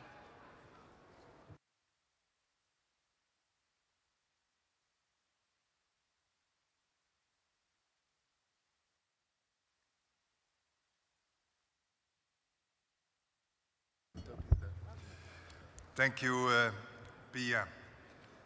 The IPU management has accepted these recommendations and indicated that it will reflect on the best ways to implement them.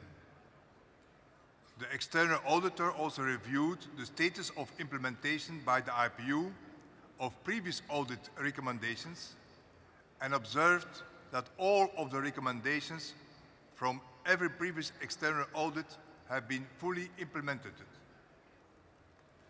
An independent actuarial appraisal of the IPU closed pension fund was carried out in conformity with the IPSAS requirements and was considered valid by the external auditor.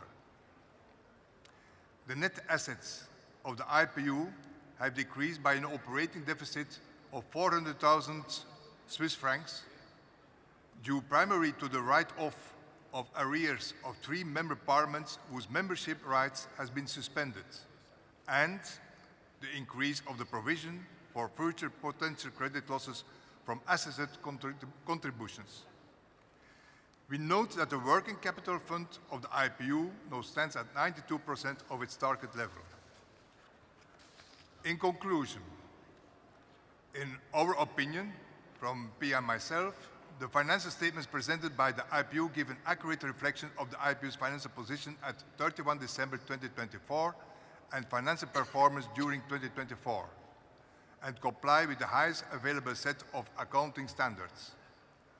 The financial management of the IPU has a strong foundation based on internal controls, and its financial position is healthy. Accordingly, we, as the internal auditors, recommend that the Governing Council approves the Secretary General's financial administration of the Inter-Parliamentary Union and the financial results of 2024. I would say on behalf of the 2 internal auditors, Pia from the Bahamas and myself, to the IPU management and the external auditors for the good work that you have done. And on behalf of Belgium, I also like thanks to Uzbekistan for the good organization and the warm welcome over here. Thank you very much. Thank you very much, Ms. Glover-Roll and Mr. Griffroy, for that presentation. I'll now give a minute or two to the Secretary General to complement these reports. Mr. Secretary General. Thank you very much, Madam President.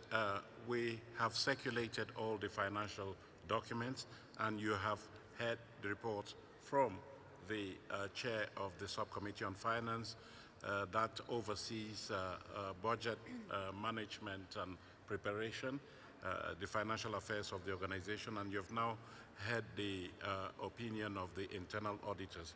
It just remains for me to add a few words of thanks to all these people who have helped us as we proceed with the day-to-day management of the financial resources of this organization. As the chief financial operator of this organization, I want to say that we have always been very keen to make sure that your finances are on a healthy keel.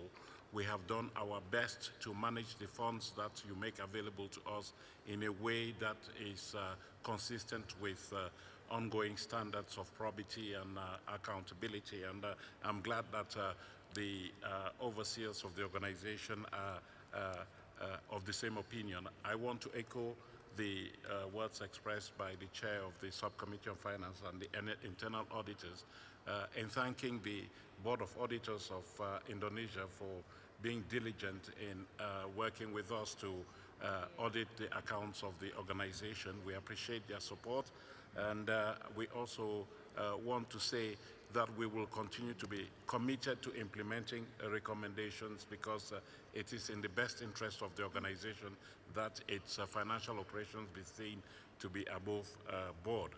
That having been said, I just want to point out that we are aware of the ongoing situation in the world today, the new dynamics that are being created with challenges to multilateralism, some administrations, some governments cutting back on international assistance.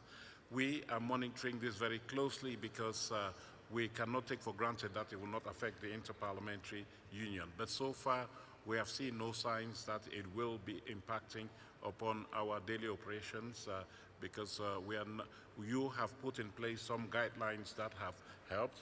For instance, you will see that when it comes to voluntary funding, the percentage of voluntary funding as compared to the overall budget is just 24%, under 1/4, which means that the organization is not likely to be unduly affected by any massive cuts in external funding.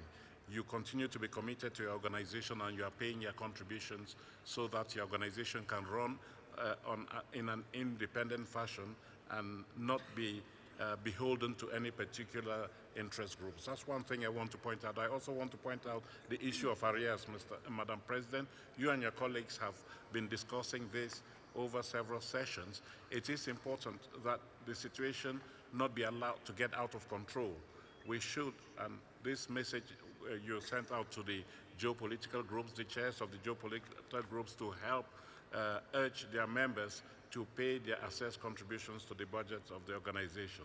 The Secretary General and his colleagues too are working on a day-to-day basis to make sure that we collect the assessed contributions. We don't want to get into a cash crunch like other organizations. And so I thank those countries that have paid up. I think since we prepared the table of arrears, many countries have paid up, and we appreciate that. So, Madam President, I just want to say we thank you and your colleagues, for the trust that you have bestowed on us as the Secretariat to be custodians of your resources and for us to manage this in the best interest of the organization. Thank you very much, Chair of the Subcommittee of Finance. Thank you, internal auditors. Thank you, Mr. Secretary General. Dear colleagues, as you have heard, both the external and internal auditors have given the IPU a clean bill of financial health for 2024. The audited financial statements will be posted as usual on the IPU website once they are adopted, so they will be freely accessible for all of you to look through. Before moving ahead, are there any questions? And in this case, it will only be 2 questions that I'll see, and I don't see any. So, dear colleagues, I wish you. Sorry, where?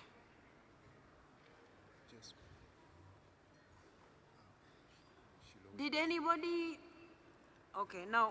Okay, dear colleagues, I wish to inform you that the Executive Committee received the report you have just heard and expressed the view that the IPU financial situation is healthy and the finances are properly managed, as certified by both the internal and external auditors.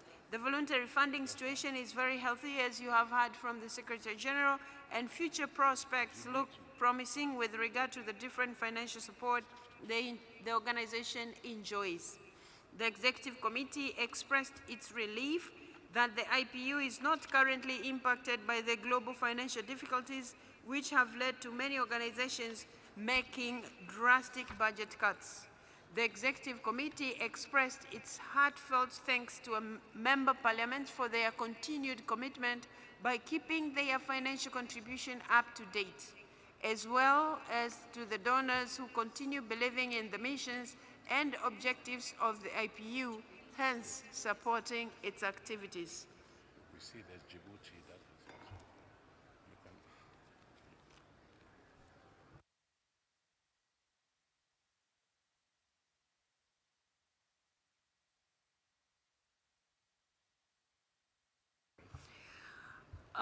Colleagues, may I take it that the Governing Council can now approve the Secretary General's financial administration of the IPU for 2024? It is so decided, and so it is approved. Colleagues, let me take this opportunity to thank the Secretary General, but also our internal auditors, but also the chair of the Finance Committee for the good work that they have been doing and for making sure that IPU financials are on track. Thank you very much. We really appreciate your good work. And of course, Mr. Cooper, thank you so much. We really appreciate all of you. So, thank you very much. Thank you. Thank you. Okay. Bye. Colleagues, we are a little behind time, but I'm still going to request those of you who are standing and the media, make sure you don't block the people at the back. Otherwise, we are having difficulties because they can't follow the proceedings. They can't see the Secretary General, they can't see the President, so they don't feel part of the meeting, especially those of you who are on my right hand. If possible, please move to the other extreme and leave the aisles open so that people at the back can also follow the proceedings, please. And now we go to agenda item number 8, questions relating to the IPU membership and observer status parliaments. First, we will begin with consideration of requests relating to the IPU and observer status. Dear colleagues, our efforts to expand our parliamentary community are paying off. You will remember that during our last sitting on 14th October 2024 in Geneva, I announced the intention of Belize to join the IPU. Today, I am delighted to inform you that the Belizean authorities have successfully concluded the process to join the IPU and submitted officially their related requests, which the Executive Committee unanimously endorsed. I am pleased to submit it to you for your approval. Do you approve the recommendation of the Executive Committee to accept the Parliament of Belize as the 182nd IPU member parliament?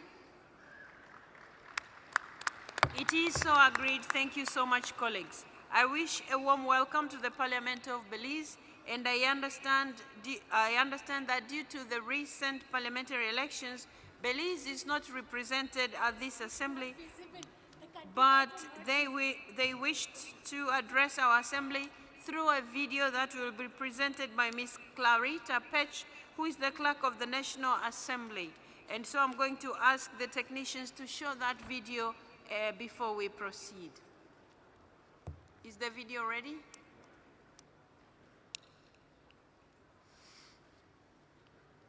Greetings to you, the distinguished members of the Inter-Parliamentary Union, the honored guests, and all those gathered at the 150th IPU Assembly.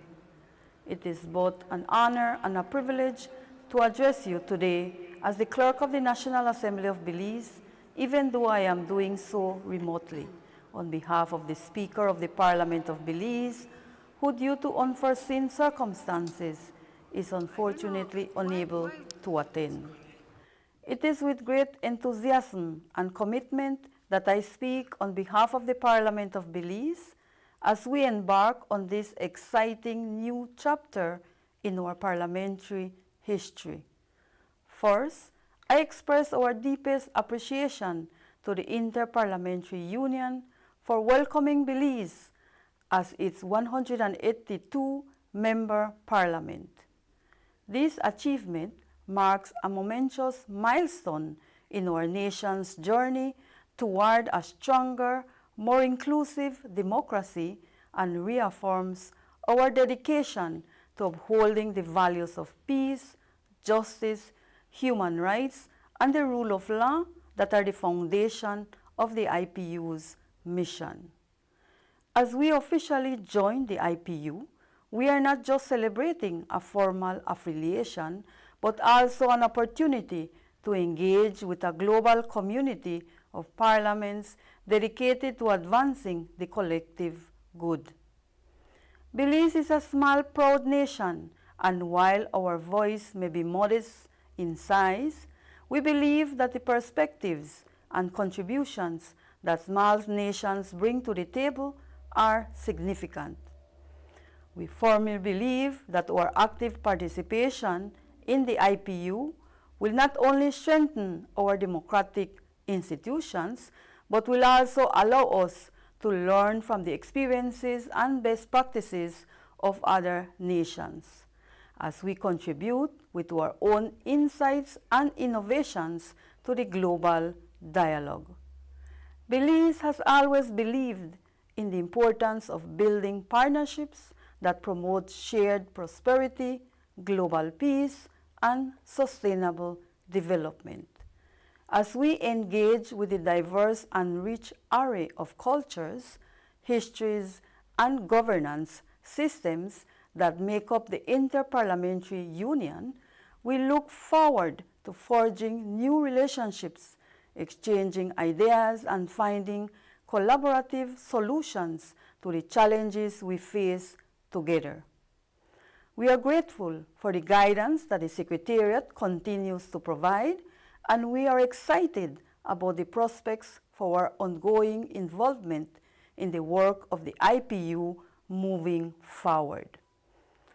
Although we are unable to be present in person at the 150th IPU Assembly, we look forward to following the important discussions and deliberations of the Assembly, confident that these conversations will contribute to shaping the future of international cooperation and diplomacy. We anticipate participating in future assemblies and events that will allow us to fully contribute to the work of the IPU. As a small island nation, Belize is uniquely positioned to share our experiences with environmental challenges, and we look forward to collaborating with other member states to advance policies that protect the planet for future generations. Belize also recognizes the importance of empowering women, youth, and marginalized groups within our society and around the world. We are committed to fostering an inclusive and representative democracy that ensures every citizen has a voice in shaping the future, and are confident that through our engagement with the IPU, we will make strides toward this goal. In closing, I would like to express our sincere appreciation to the IPU once again for the warm and welcoming reception extended to the Parliament of Belize. We firmly believe that through mutual respect, dialogue, and cooperation, we can build strong and lasting partnerships with our fellow member parliaments and contribute meaningfully to the IPU's important work. Thank you and best wishes to you on the 150th IPU Assembly.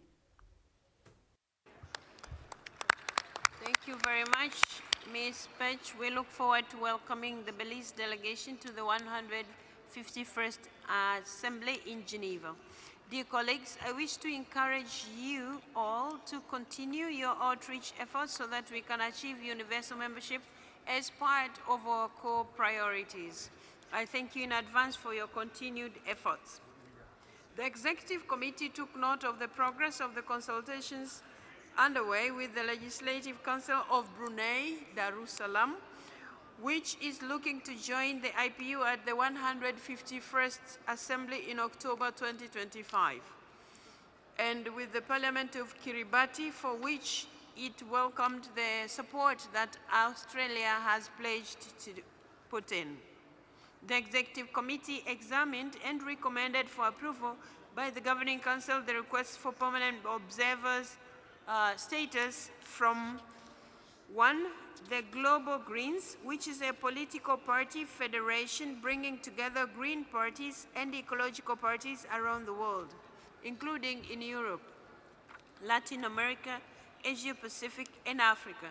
Similar global political party federations, including COPAL, Centrist Democratic International, Liberal International, and Socialist International, are already permanent observers at the IPU. And also, secondly, the World Water Council, an organization bringing together various stakeholders and with which the IPU shares a common objective in the framework of the achievement of the Sustainable Development Goals. In the context of the five-yearly assessment of observers, the Executive Committee has reaffirmed to continue undertaking a careful evaluation of the level of engagement of over 70 organizations currently holding permanent observer status with the IPU to determine the added value they bring to the IPU. May I take it, colleagues, that you wish to endorse the Executive Committee's recommendation to approve the request for permanent observer status of the two organizations? Thank you very much. It is so decided. Thank you.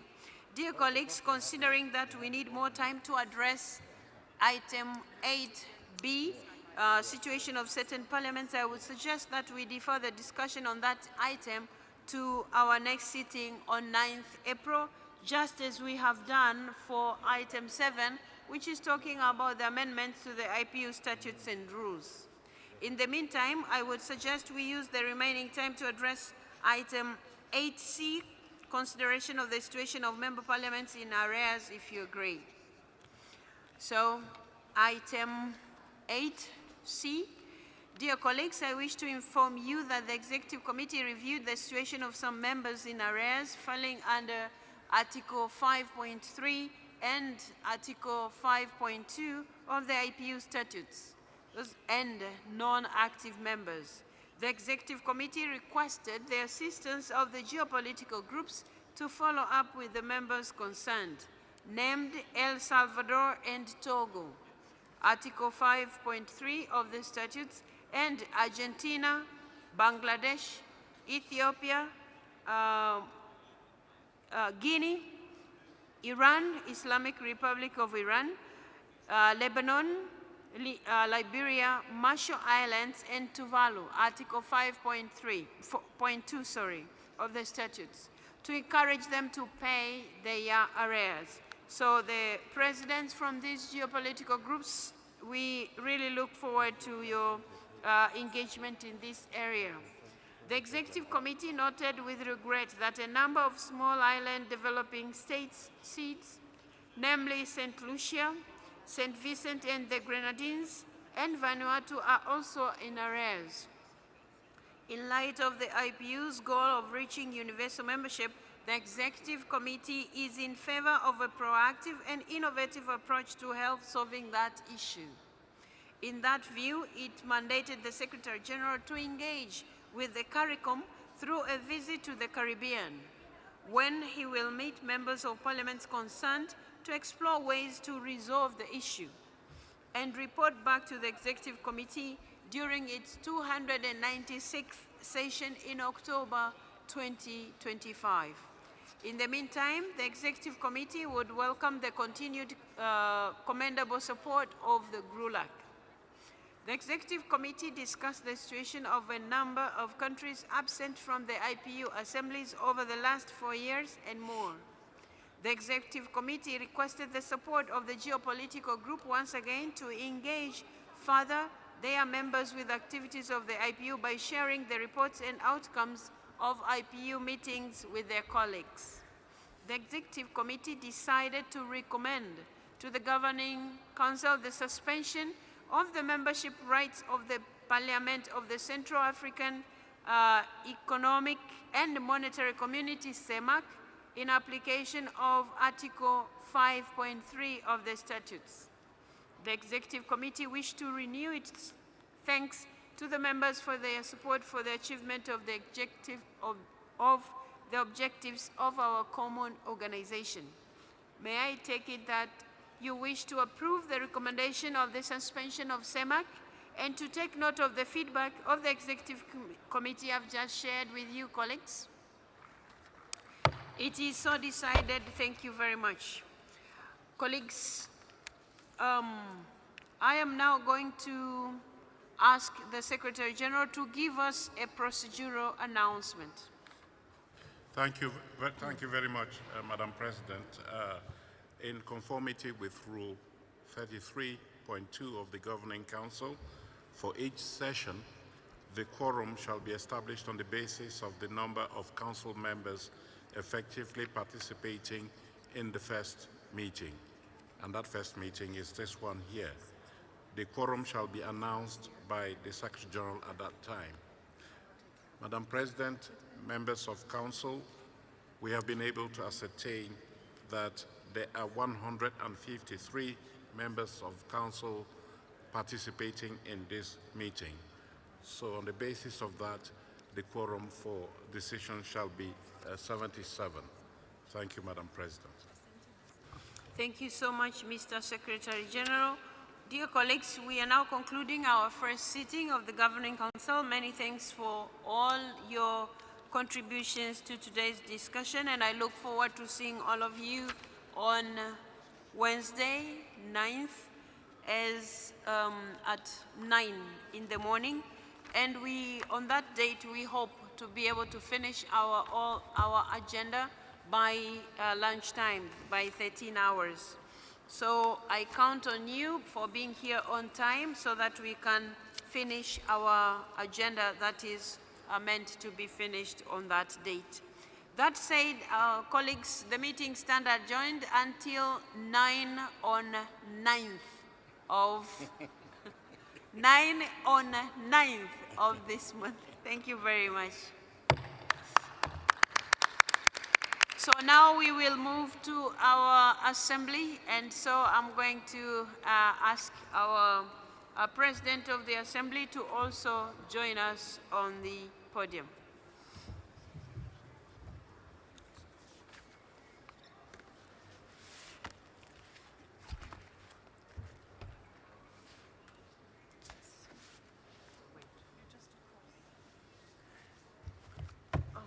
I don't know. Without me.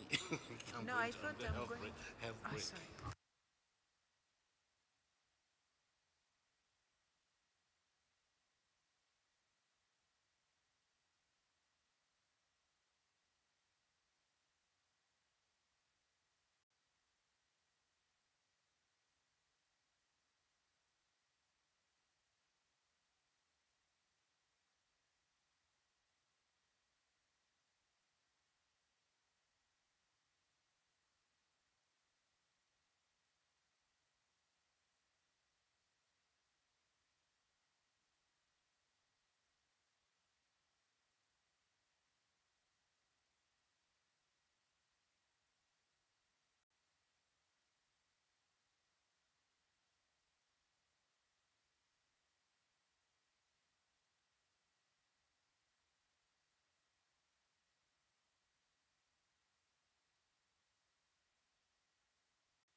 Good afternoon, everyone. We're just getting ready to start the assembly.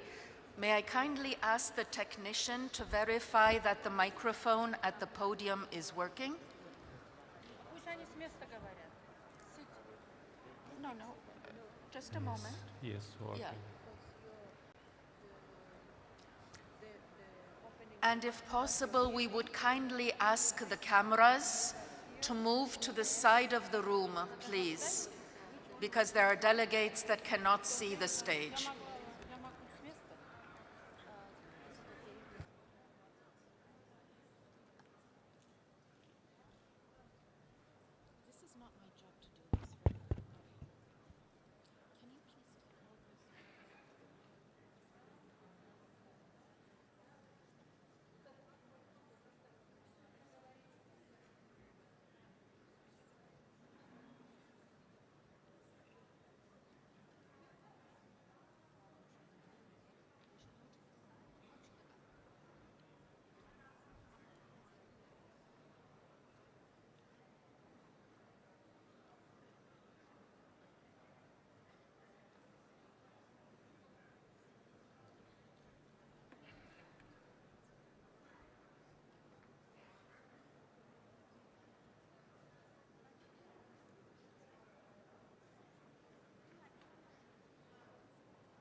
Colleagues, we can already start our assembly, and I would like to inform the members of this assembly that the Governing Council has elected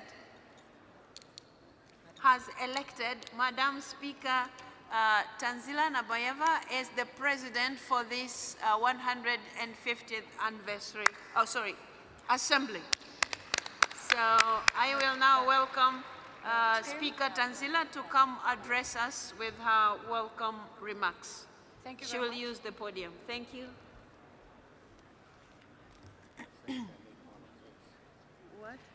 Assalomu alaykum. Hurmatli hamkasblar, yana bir marta sizlarning barchangizga meni mana shu assambleyaga prezident etib saylaganingiz uchun minnatdorlik bildirgan holda parlamentlarning ijtimoiy rivojlanish va adolat yo'lidagi harakatlari bo'yicha umumiy muhokamaga o'tishimizni ma'lum qilaman. Agar ruxsat bersangiz, mana shu mavzu bo'yicha o'z fikrimni ham bildirmoqchiman. Parlamentlararo ittifoq Birlashgan Millatlar Tashkilotining barqaror rivojlanish maqsadlarini amalga oshirish, xavfsizlikni ta'minlash, zamonaviy global tahdidlarga qarshi kurashish kabi dolzarb masalalarning hal etilishiga barcha parlamentlarning sa'y-harakatlarini samarali yo'naltirib kelayotganligini alohida ta'kidlab o'tishimiz lozim. Bugun siz bilan ijtimoiy taraqqiyot va adolat uchun parlament harakati degan umumiy mavzu ostida kambag'allikni qisqartirish, munosib mehnat, ijtimoiy integratsiya va aholining qarorlar qabul qilishdagi ishtirokini kengaytirish kabi ko'plab dolzarb masalalarni muhokama qilayotganligimiz alohida e'tiborga molik.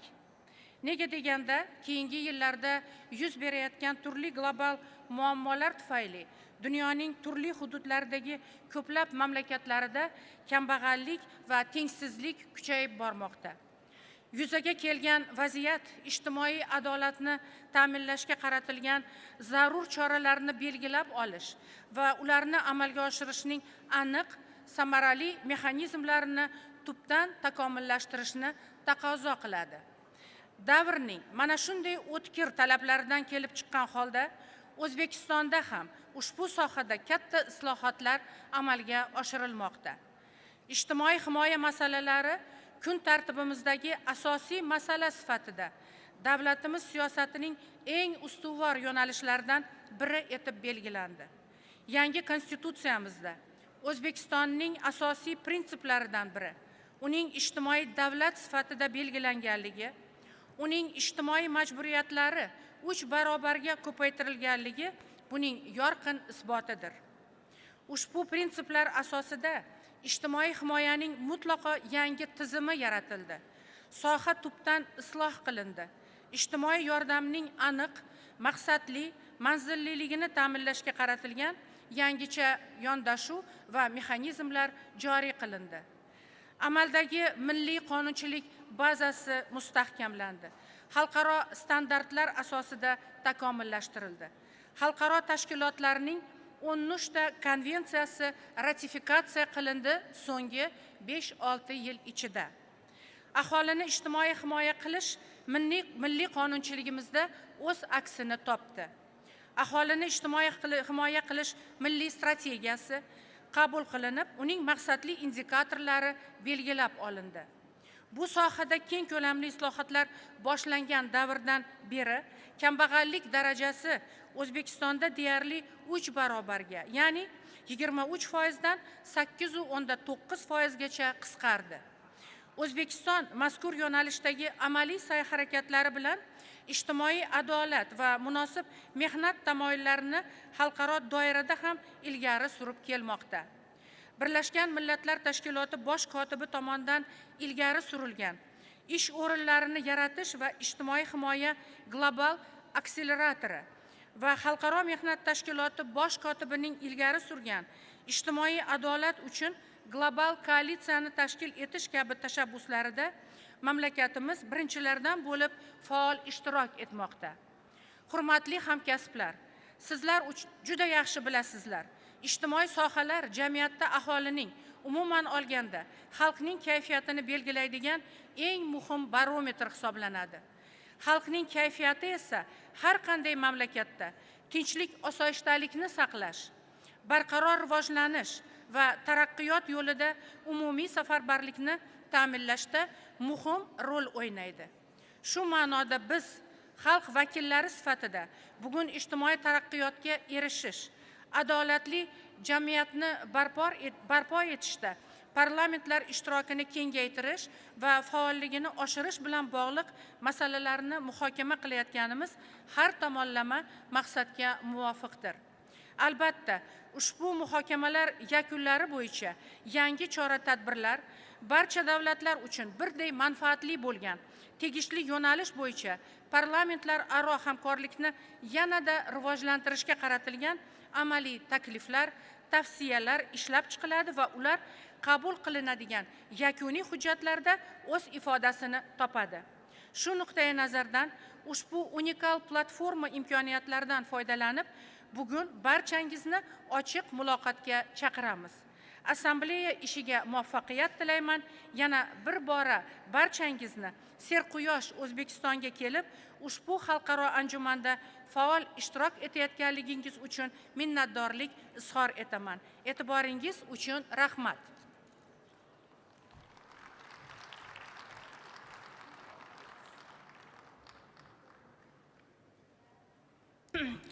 Aziz do'stlar, endi mamnuniyat bilan so'zni parlamentlar aro ittifoq prezidenti Tulia Eksen xonimga bermoqchiman. Marhamat.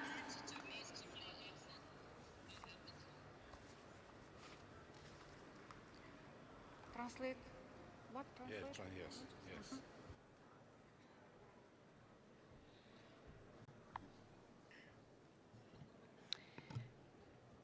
Dear colleagues, I am afraid I have to begin once again with the request that we have at all times advanced to the people who are on this aisle. Please just leave maybe 1 or 2 medias because the speakers are seated at the back and they feel frustrated the fact that they are blocked here. Dear Nabayeva, Chairperson of the Senate of Uzbekistan, but also President of this Assembly, Secretary General Martin Chugong, distinguished delegates, colleagues, and friends. I am pleased to introduce the main debate of this Assembly on parliamentary action for social development and justice. I owe it to our gracious host to have chosen this important topic, which comes at the most opportune time. This debate strikes at the heart of development with a capital D, meaning human development or people-centered development, as opposed to economic or technological development. Human development accounts to a sense of well-being, a sense of satisfaction with one's place in one's community or society. Human development is really the ultimate goal of all development efforts.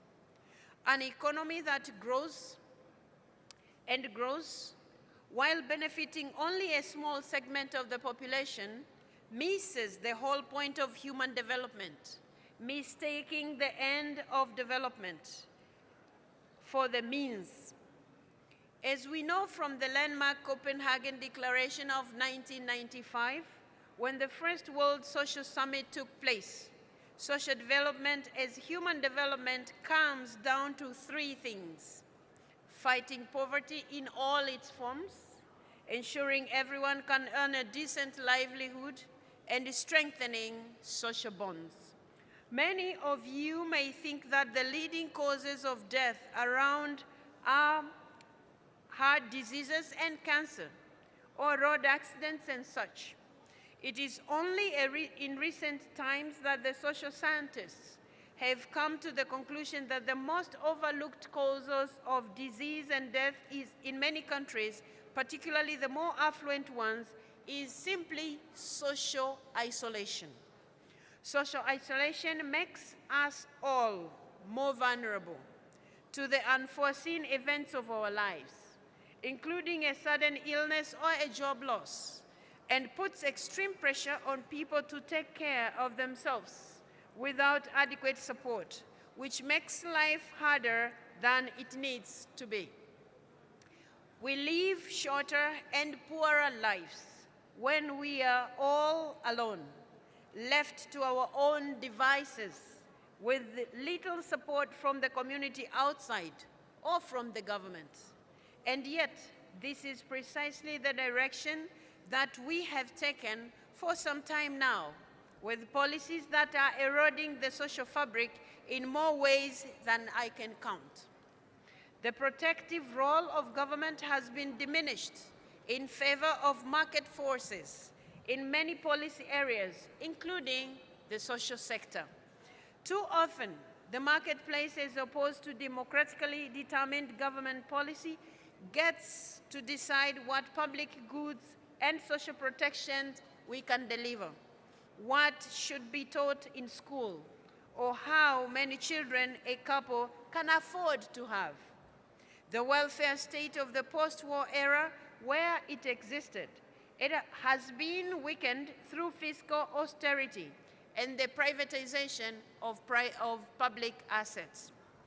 The sense that each of us should contribute to society and that society is there for us when we need help is losing ground, as you have all witnessed in recent times. A new era of technological development, driven by digitalization and now artificial intelligence, has emerged to support a society-wide shift towards heightened individualism. We are alone at home, in the company of our electronic devices, instead of engaging with real people in the community outside our homes. Income and wealth inequalities have grown sharply, both within and between countries, making it possible for a relatively small group of individuals to own the majority of the world's productive assets. Work, even when abundantly available, has become more precarious, with real wages rising more or less than productive gains. In some places, people, particularly women, have no choice but to work at 2 or 3 jobs just to make ends meet. I hope this debate will help us recover the vision of Copenhagen as the United Nations is working towards a second World Social Summit, which will take place in November in Qatar. There is no magic wand to cure so many social ills, But I want to propose 3 ways to go out of this. First, let's commit to invest more in people. People are most important resource and the ultimate beneficiary of everything we do on the development front. We must resolve to strengthen the public sector to better take care of them. And we need to equip our people with the tools to thrive in today's economy in ways that are truly fulfilling. Second, let's make the economy work for all, not just for the few who own most of the assets or hold most of the financial power. Governments need to recover the tools to ensure a fairer distribution of economic gains throughout the society. And we need more creative ways to involve workers, consumers, and producers together in economic decision-making, including at the enterprise level. Third and last, let's strengthen our institutions of government and indeed all institutions that underpin the social contract, including the media. Societies don't hold together just by the willpower of their people. Institutions are needed to ensure social cohesion. As parliamentarians, we can start by strengthening our own parliaments so that all people are represented and all the people are heard as part of the decision-making process. I look forward, dear colleagues, dear friends, to your interventions over the next days, while we will be working on the final declaration of the Assembly, which we look forward to the Tashkent Declaration. Colleagues, I thank you for listening.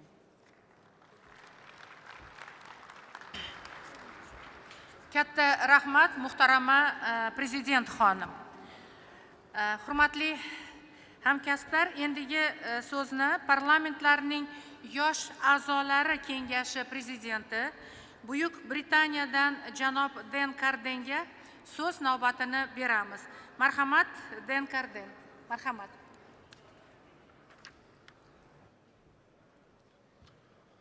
Good morning, colleagues. Madam Speaker Nabaiva, Madam President of the IPU, Mr. Secretary General, Madam President of the Bureau of Women Parliamentarians, esteemed parliamentarians and distinguished guests. I'm honoured to be addressing you today for the final time as President of the Bureau of the Forum of Young Parliamentarians. In the 2 years since I took up this position, the global landscape has undergone some significant dislocations. The belief that economic and political integration and multilateralism was not only desirable, but the inevitable product of the forces of history has faced continual challenge. And we gather here to consolidate a parliamentary perspective on social development and justice at a time when it does feel like we're entering a new era. Today, the direction of travel is impossible to ignore. The globalizing project of the last half-century and its promises of free trade and international cooperation is being steadily rejected by some of the world's most powerful nations. And many of you will look at this development and feel in equal part alarmed and despondent. And I understand this anguish, but facing up to this reality allows us to address its challenges with a better, more clear-eyed resolve. As a first step, we must confront the fact that the liberal internationalism many embraced failed in part because it was more concerned with servicing the interests of capital than ordinary people. And we must be able to see then that the antidote to this nativism cannot be to simply double down on the same old model. This does not mean we should turn our backs on international organizations like the IPU, quite the opposite. But it does mean that we should reflect carefully over how bodies like ours should operate, why they have been successful in the past, and how they might be successful again in the future. In my 2 years as President of the Board of Young Parliamentarians, I've been able to see that these international institutions work best when they refrain from giving self-congratulatory nods to some abstract liberal idealism and instead focus concretely, relentlessly on the living conditions of the people whose interests they are designed to serve. Our recent IPU conference for young parliamentarians on unemployment and economic insecurity, which I had the honour of organising, exemplifies this approach. Rather than indulging in technocratic tinkering, we established a roadmap for meaningful dialogue and action that addresses people's concerns in their real lives. Robert Kennedy once said that GDP measures everything except that which makes life worthwhile. And what made our conference valuable was its recognition that employment is not merely an economic necessity, but a source of profound human dignity and social solidarity. We acknowledged how work strengthens community bonds and provides individuals with purpose beyond material subsistence. And we demonstrated how international bodies like these can engage with issues in ways that resonate with people's real lives. Colleagues, may I thank my colleagues from the Bureau of the Young Parliamentarians for all their support over the past 2 years. We lowered the age at which you count as a young parliamentarian from under the age of 45 to under the age of 40. So I hope you will encourage MPs in their 20s and 30s to join us at future assemblies so that they can participate in our work. We opened our organisation up to youth organisations beyond parliaments from all around the world to hear the experiences of young people at our assemblies and conferences. And I believe we leave the IPU stronger after 2 years and the voice of young MPs louder within it. Colleagues, I hope you have a fruitful couple of days here at the Assembly, and I look forward to hearing your contributions. Thank you very much.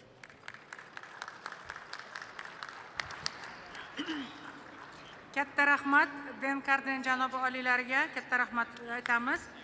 Azizlar, biz umumiy debatlarni gender va yoshlar masalasidan boshladik. Bu parlamentlararo ittifoqning eng yaxshi an'anasiga aylanib qolgan.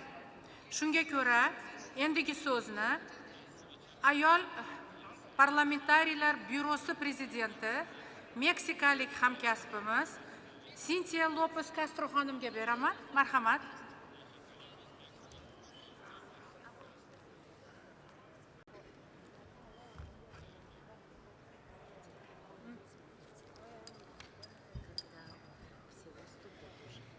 Thank you so much, Speaker, our dear Speaker from the Senate of this amazing country, Uzbekistan, Speaker Tansili Narbayeva. I also want to thank you all the support that we have for our President, Tulia Axon, the third women president we have in IPU. I also want to say hello to our great president of the Forum of Youth, Dan Carden. Dan, you have doing great these 2 years as a president of the John Forum of IPU. So congratulations for all your work.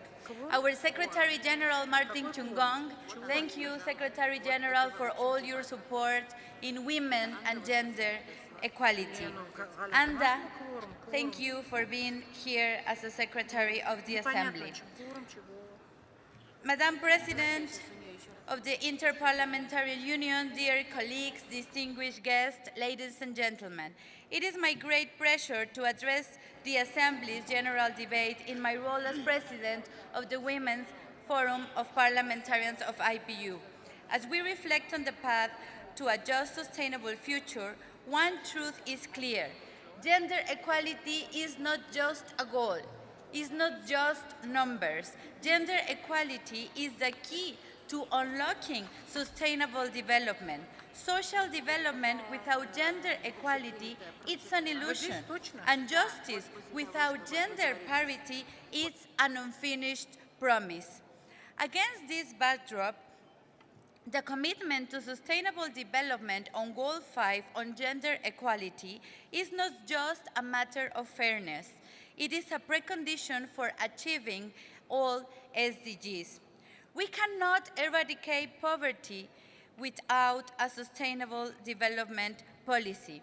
We cannot eradicate poverty while half of the world's population remains economically marginalized. We cannot ensure a decent work if women's labor continue to be undervalued or underpaid. We cannot achieve true social inclusion if laws and policies fail to dismantle gender barriers that hold women back. We cannot talk about equality when women, we have the same job as a man, but we have a salary 30% less to the same position of a man. That's not gender equality. So a new social contract must take place, parity at its core, not as a symbolic gesture, but as a practice necessary. Equality can only be realized when women share power equally in politics, in economics, and society. Without parity, the foundations of social development would remain weak, and justice will remain incomplete. Yet, structural inequalities persist. Women and girls continue to bear the brunt of economic precarity, unpaid care work.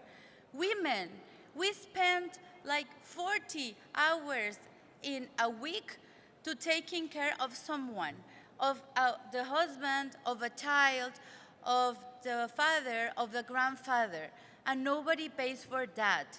And that is inequality. We need also to break these barriers because they are not just harming women, they are holding back entire societies. Addressing them is not optional. It's urgent to break these barriers. Women parliamentarians have identified priorities to addressing women's poverty. Gender-responsive budgeting is one of such priorities to ensure that public resources reflect and respond to the needs of women and men equality. Recognizing, reducing, and redistributing unpaid care work is also a priority and a fundamental step toward economic justice. Equal pay for equal work should become a reality urgent to close the gender balance that we have now. Equal pay for equal work should become a reality urgently to close the gender pay gaps that continue to deprive women of economic security and autonomy. These are not just policies for women, there are policies for stronger, more resilient societies. When women succeed, communities prosper. When women have equal opportunities, GDP rises. When women lead in politics, governance becomes more inclusive and effective. Dear colleagues, this year, as gender equality takes place in IPU, the center stage of our organization, we must build parity on the momentum of the Conference of Women Parliamentarians that was in my country, Mexico, with the first president of my country in 200 years. Thank you, all of you that assist. Thank you, all of you that assist to Mexico. We were very happy to receive you, and we were very happy to give this legacy to the IPU, the first Conference of Women Parliamentarians. And I'm so happy to announce that with all the support from the Executive Committee, to all the support from our President, Tulia Axon, our Secretary General, now we will have this Women's Conference every year in IPU. So we are having a proposal to have in Serbia the next conference of women parliamentarians. I'm so happy because 40 years ago, the Forum of Women Parliamentarians doesn't exist in IPU. And I'm so happy that now the forum is 40 years. And now it's just not only the Conference of Youth, that it's an extraordinary conference every year. Now we will have the Conference of Women every year. Thank you, President Tulia Axon, and thank you, Secretary General, for all your support. So now, as we mark the 40th anniversary of the Bureau of Women Parliamentarians, we recognize both the progress made and the urgent work ahead. This is our moment to push forward, to break barriers, and to demand a future where equality is not just debated but delivered. I want also to congratulate all of you because now is the first time in the 150 years of IPU that we have a woman president and a woman vice president. So in IPU, in Uzbekistan, and in all the world, it's time for women. Thank you so much. Katta rahmat Sintiya Lopez Castro xonim. Aziz do'stlar, ushbu mavzu, ya'ni gender mavzusi barcha mamlakatlarga, ularning rivojlanish darajasiga qaramasdan barcha mamlakatlar uchun dolzarb hisoblanadi. Shuning uchun muhokamalarimiz ham bugun, ham ertaga bu mavzuda davom etadi. Debatlarimizga qo'shilish uchun Xalqaro mehnat tashkiloti bosh direktoriga ham murojaat qilgan edik.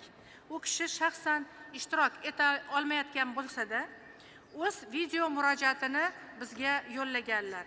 Ijozatingiz bilan Xalqaro mehnat tashkiloti bosh direktori Julber Ungbo janob oliylariga murojaatini hozir tinglasak birgalikda. Marhamat, videoni qo'yishingizni so'raymiz.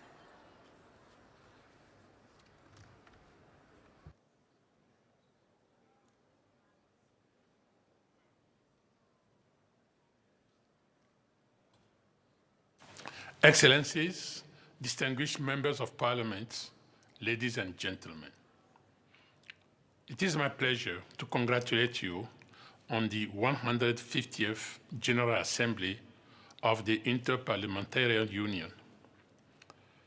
This event marks an important milestone for your organization and the history of parliamentarianism. I will also like to take this occasion to thank your host, Uzbekistan, a country that stands as an example of what a committed country can achieve in terms of social and economic development in a short period of time. In this regard, allow me to pay a special tribute to Ms. Narbayeva, the chairperson of the Senate, for her leading role in these achievements.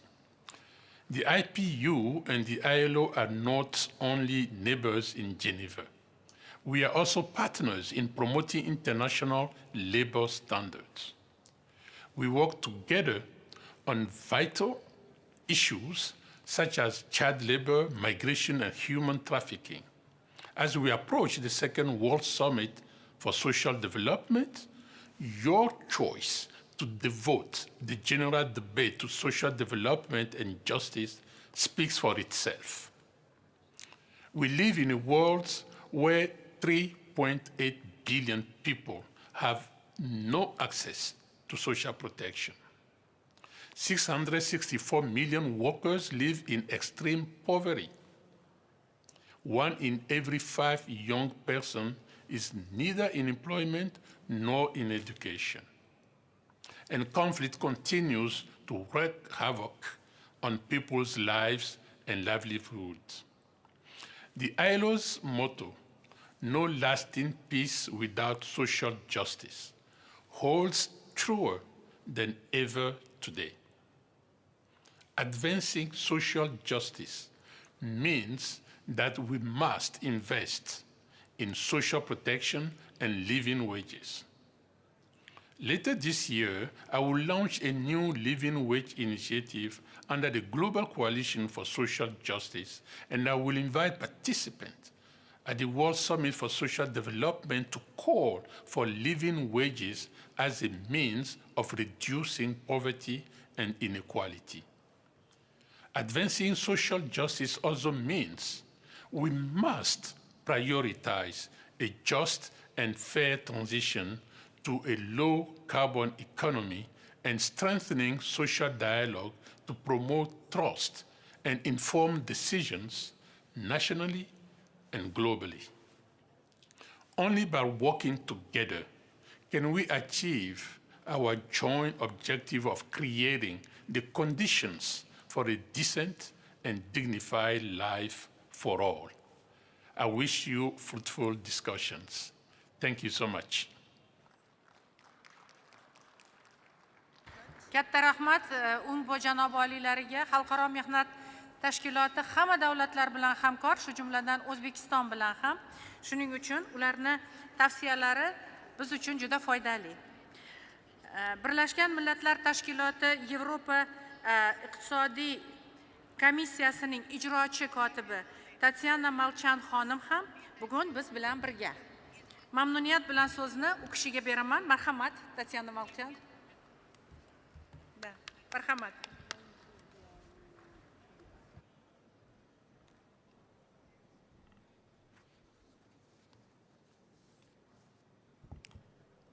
Madam President of the Assembly, Madam President of the IPU, Secretary General, honorable speakers and members of Parliament, distinguished delegates, friends. It is a tremendous pleasure to return to Uzbekistan, where we always receive such a warm welcome. Moreover, it is an honor to have been invited to address this Assembly on the critical theme of parliamentary action for social development and justice.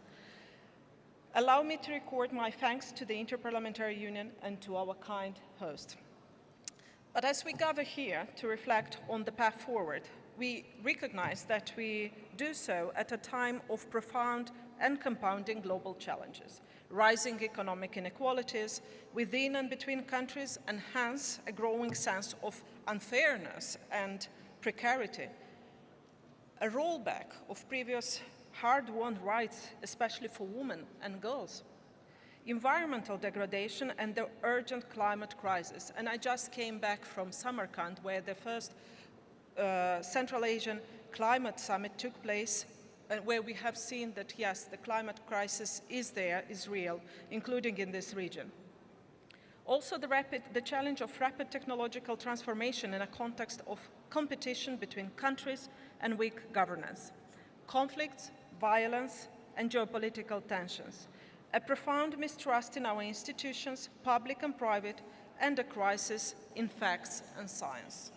Finally, the promise of multilateralism and cooperation is being under-evaluated as never before. All of this are questioning and reshaping the very foundations of our national societies and our global society. Yet, at times of great change and seeming despair, come forward moments of clarity and opportunity.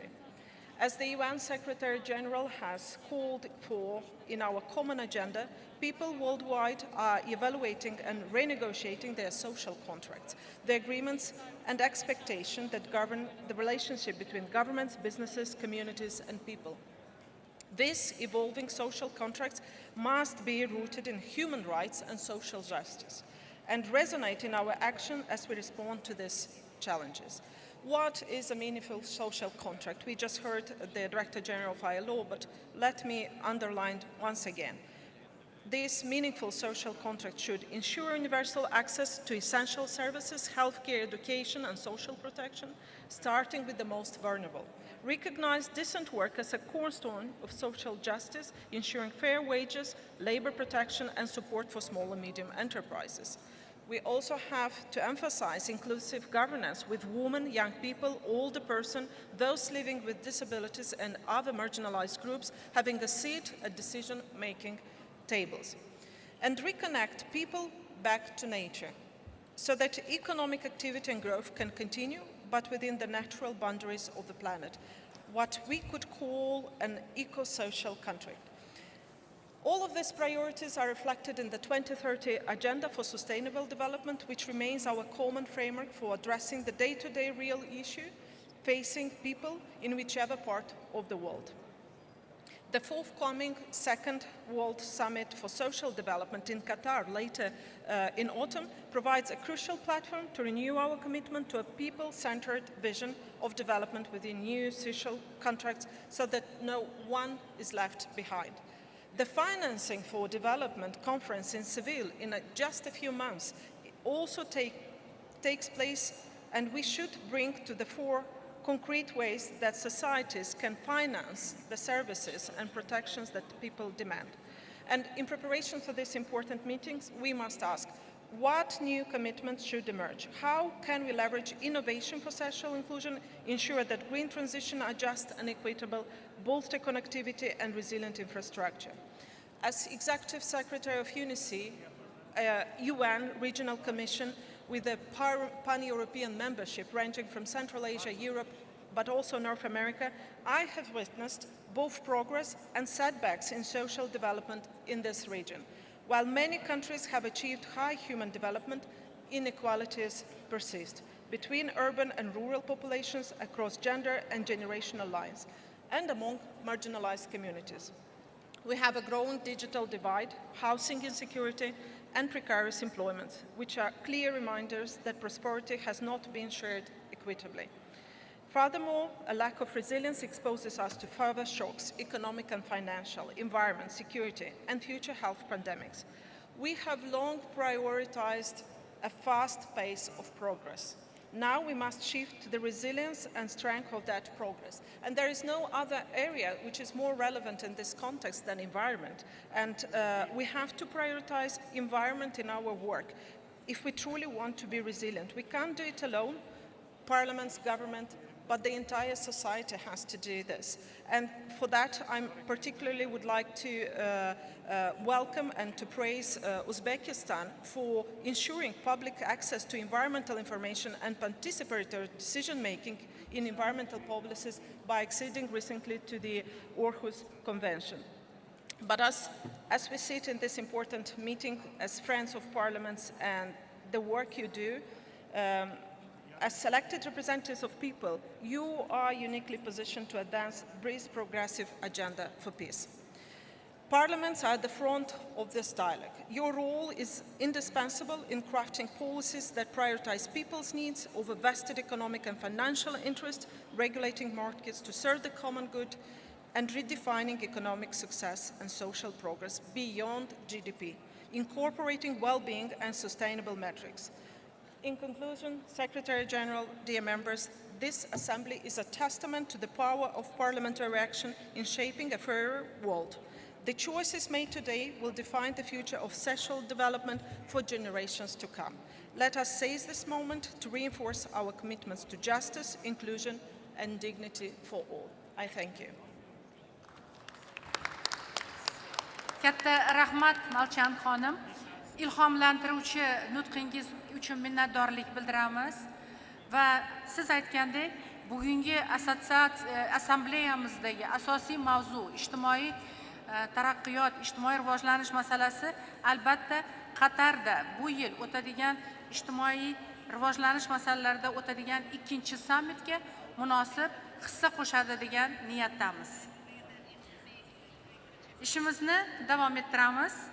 Maxsus mehmonimizga alohida minnatdorlik bildiramiz va ma'lumki kun tartibining ikkinchi bandi assambleya kun tartibiga favqulodda masala kiritish to'g'risidagi so'rovlarni ko'rib chiqishni nazarda tutadi. Barcha ishtirokchilarga eslatib o'tmoqchimanki, biz kun tartibining ushbu bandini ertaga soat 17:00 da ko'rib chiqamiz. Qadrli do'stlar, ertaga soat 9:00 da assambleyaning yalpi majlisiga O'zbekiston Respublikasi Prezidenti muhtaram Shavkat Mirziyoyev janobi oliylari tashrif buyurib, nutq so'zlashni barchangizga ma'lum qilishdan bag'oyat xursandman. Shu munosabat bilan ishtirokchilarni, barcha delegatsiyalarni O'zbekiston prezidentining nutqini tinglash uchun ushbu yalpi majlislar zaliga taklif qilamiz. Hurmatli hamkasblar, endi ishimizning tashkiliy jihatlariga doir ayrim e'lonlarga e'tiboringizni qaratmoqchiman. Assambleyada dunyoning turli burchaklaridan ko'plab delegatsiyalar ishtirok etmoqda. Shu bois, odatdagidek umumiy debatlardagi ma'ruzachilar ro'yxatini parlament delegatsiyalari rahbarlaridan boshlaymiz. Belgilangan tartib qoidalariga rioya qilingan holda barcha darajadagi ma'ruzachilarning so'zga chiqish tartibi an'anaviy qur'a tashlash orqali aniqlangan. Delegatsiyalar ushbu ro'yxat bilan tanishib chiqishlari mumkin. Assambleyaga ko'pchilik tashrif buyurganligi bois, boshqaruv kengashi bugun ertalab har bir parlament delegatsiyasi uchun umumiy so'zga chiqish vaqtini 5 daqiqa etib belgilashga qaror qildi. 5 daqiqa. Bevosita parlament spikerlari boshchilik qilayotgan delegatsiyalar uchun 6 daqiqa ajratiladi. Umumiy debatlarda qatnashish uchun ro'yxatdan o'tgan yosh deputatlarga qo'shimcha tarzda 2 daqiqa vaqt beriladi. Doimiy kuzatuvchilarning chiqishlari uchun ko'pi bilan 2 daqiqadan vaqt ajratiladi. Barcha delegatsiyalardan ushbu chiqishlarida ushbu vaqt chegaralarini hisobga olishlarini so'raymiz. Shuni ham ma'lum qilmoqchimizki, ayrim delegatsiyalar hali so'zga chiqish uchun ro'yxatdan o'tmaganligi sababli biz ushbu ro'yxatni ertaga 7 aprel dushanba kuni soat 12:00 ga qadar ochiq qoldiramiz. Assambleyadan ushbu qarorni ma'qullashini so'rayman. Ma'qulladik deb hisoblaymiz. Shuningdek, fursatdan foydalanib, delegatsiyalar o'z a'zolaridan birining nomzodini ushbu assambleya vitse-prezidentligiga ko'rsatishlari mumkinligini aytib o'tmoqchiman. Delegatsiyalar o'z nomzodini parlamentlararo ittifoq kotibiyatiga ko'rsatishlari mumkin. Bo'lib o'tadigan umumiy debatlarga ushbu vitse-prezidentlar bilan birgalikda raislik qilsam, xursand bo'lgan bo'lardim. Assambleya ishini osonlashtirish uchun sahnaning har tomonida alohida yordamchilar qo'yilgan. Ular menga yoki kotibiyatga har qanday sizlarning xabaringiz yoki takliflaringizni yetkazishga tayyor bo'lib o'tirishibdi. Men hozirgi so'zni tashkilotning bosh kotibi Martin Chunkong janob oliylariga beraman. U kishi kvorumni e'lon qiladilar. Marhamat.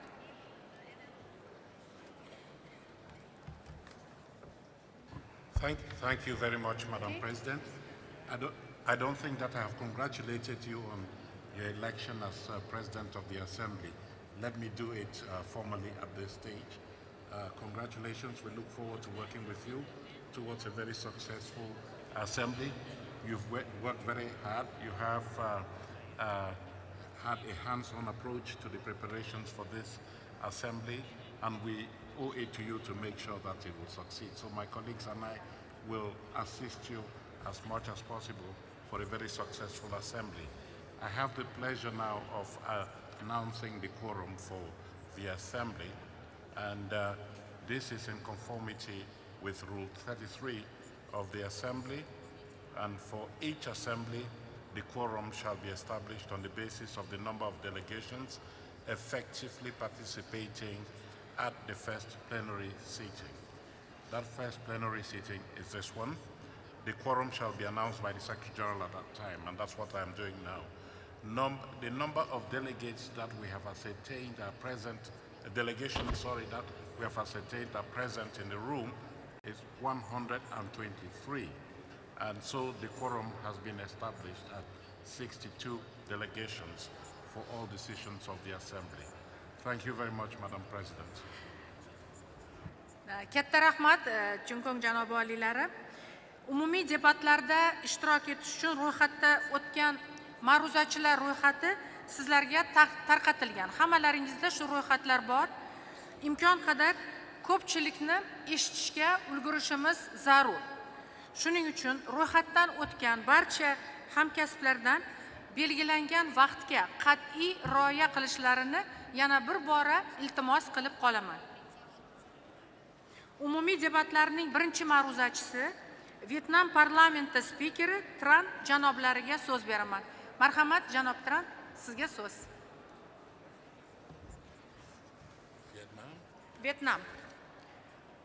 Vyetnam parlamenti raisi chiqib kelyaptilar, marhamat.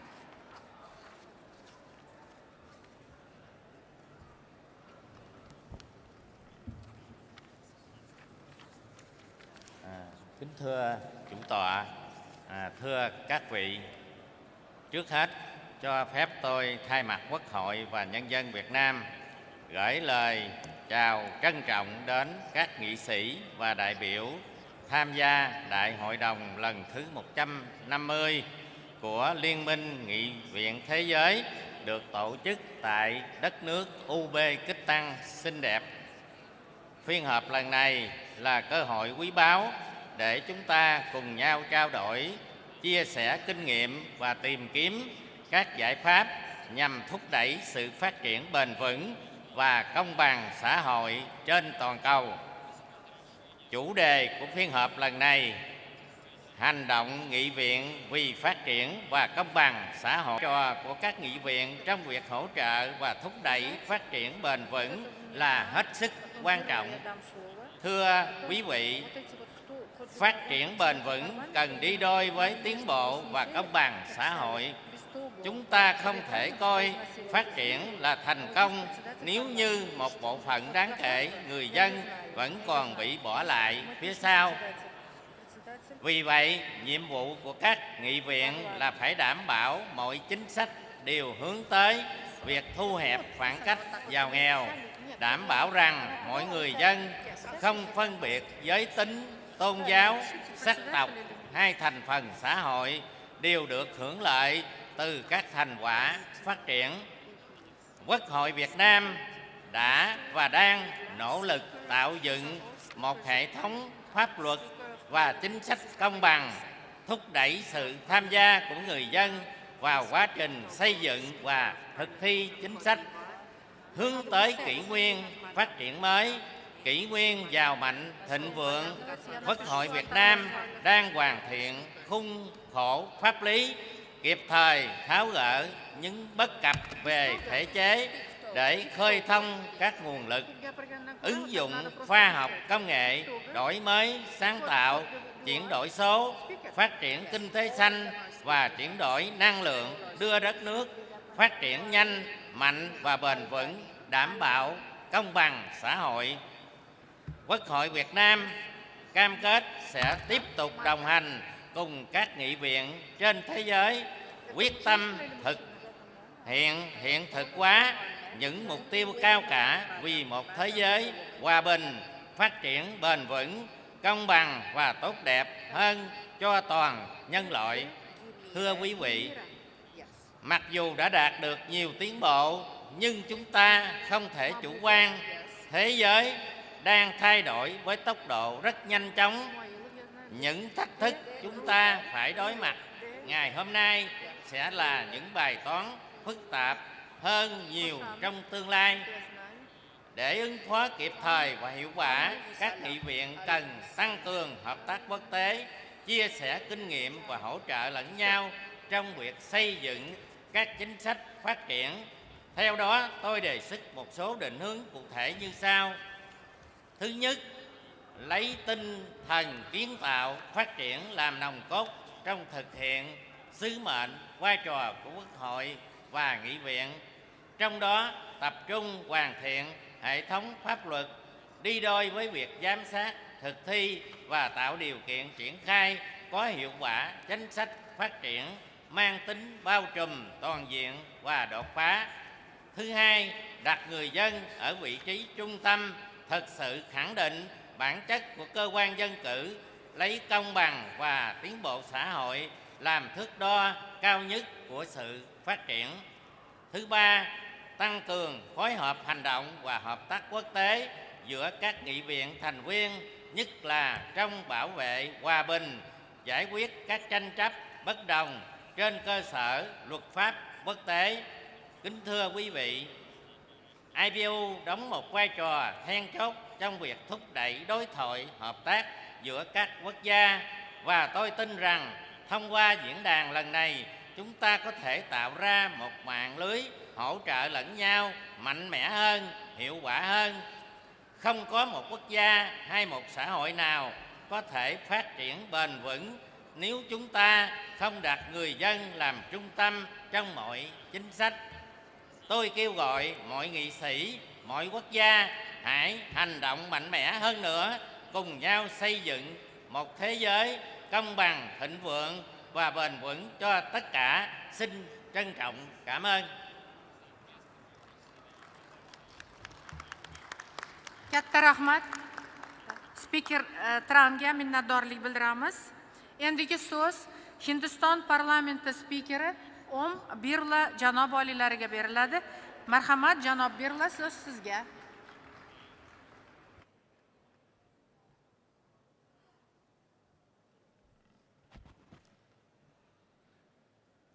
Excellency, presiding officers, member of parliament, देवी और सज्जनों, वैश्विक संसदीय सहयोग के क्षेत्र में निरंतर नए आयाम जोड़ने वाली आईपीयू की इस ऐतिहासिक 150वीं असेंबली में विश्व के सबसे बड़े लोकतंत्र देश भारत की ओर से उनकी 1.4 बिलियन नागरिकों की ओर से आपका हार्दिक अभिनंदन करता हूं, स्वागत करता हूं। एक्सेलेंसी, आईपीयू की इस असेंबली के लिए चुना गया विषय भारतीय संस्कृति, परंपरा और जीवन दर्शन में बसी वसुधैव कुटुंबकम की भावना का विस्तार है। भारतीय संविधान में सभी नागरिकों को समान मानने, उन्हें समान अवसर प्रदान करने तथा वंचित और पिछड़े लोगों को प्रगति की मुख्य धारा से जोड़ने की भावना प्रधान है। भारत की संसद ने हाल ही के वर्षों में ऐसे अनेक विधेयक पारित किए हैं जो सामाजिक न्याय एवं सुरक्षा तथा सभी वर्गों के समावेशन को बढ़ावा देते हैं। हमारी संसद ने दिव्यांगजन अधिकार अधिनियम 2016, ट्रांसजेंडर पर्सन एक्ट 2019, नारी शक्ति वंदन अधिनियम 2023 जैसे विधान बनाकर देश में सभी वर्गों के हितों को संरक्षित करने के प्रभावी उपाय किए हैं। साथ ही असंगठित क्षेत्र में काम करने वाले कामगारों के कल्याण एवं सामाजिक सुरक्षा के लिए नए श्रम कानून एवं संहिता बनाई है। भारतीय दंड संहिता को भारतीय न्याय संहिता में प्रतिस्थापित कर हमने न्याय की प्राथमिकता को स्थापित किया है। भारत की संसदीय समितियां मिनी पार्लियामेंट के रूप में काम करती हैं। ये सामाजिक सुरक्षा, सामाजिक न्याय, आर्थिक सशक्तिकरण तथा जन कल्याण से जुड़ी नीतियों और योजनाओं की समीक्षा करती है तथा उसके बेहतर एग्जीक्यूशन के लिए सुझाव देती है तथा अनुदानों की मांगों की स्वीकृति प्रदान करने की अनुशंसा भी करती है।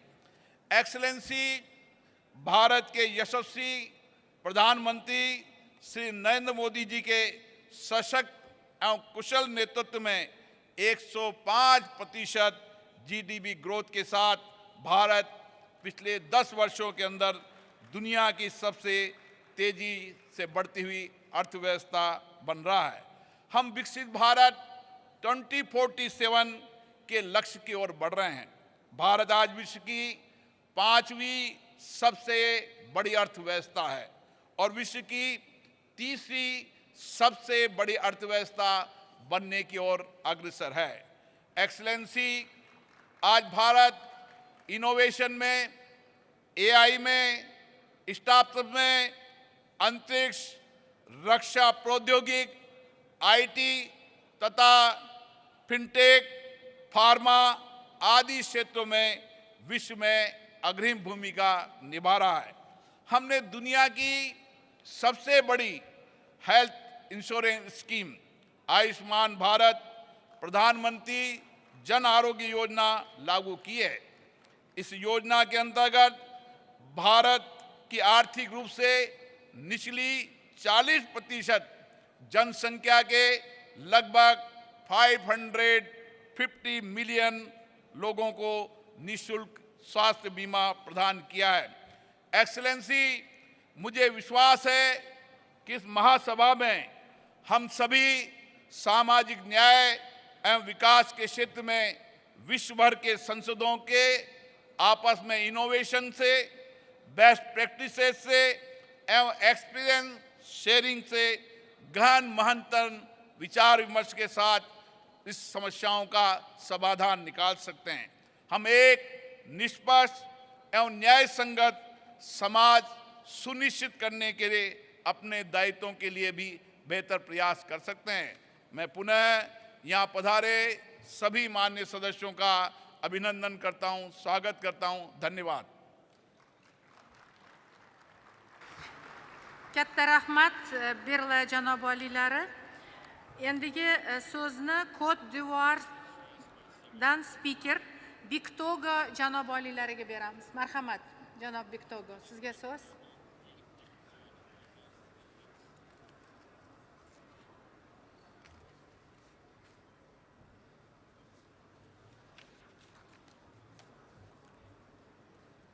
Excellences, Madame Tula Axon, présidente de l'Union interparlementaire, Excellence Madame Tanzila Narbaeva, présidente du Sénat de l'Oli Magis, Excellence Monsieur Ismaïla Nouridine, président de la Chambre législative, Excellences, Mesdames et Messieurs, les présidents de Parlement, Monsieur le secrétaire général de l'UIP, chers parlementaires, distingués invités, Mesdames et Messieurs, c'est avec un immense plaisir que je prends la parole à cette 150e assemblée de notre Union qui se tient dans ce magnifique pays qui nous fait l'honneur et l'amitié de nous recevoir.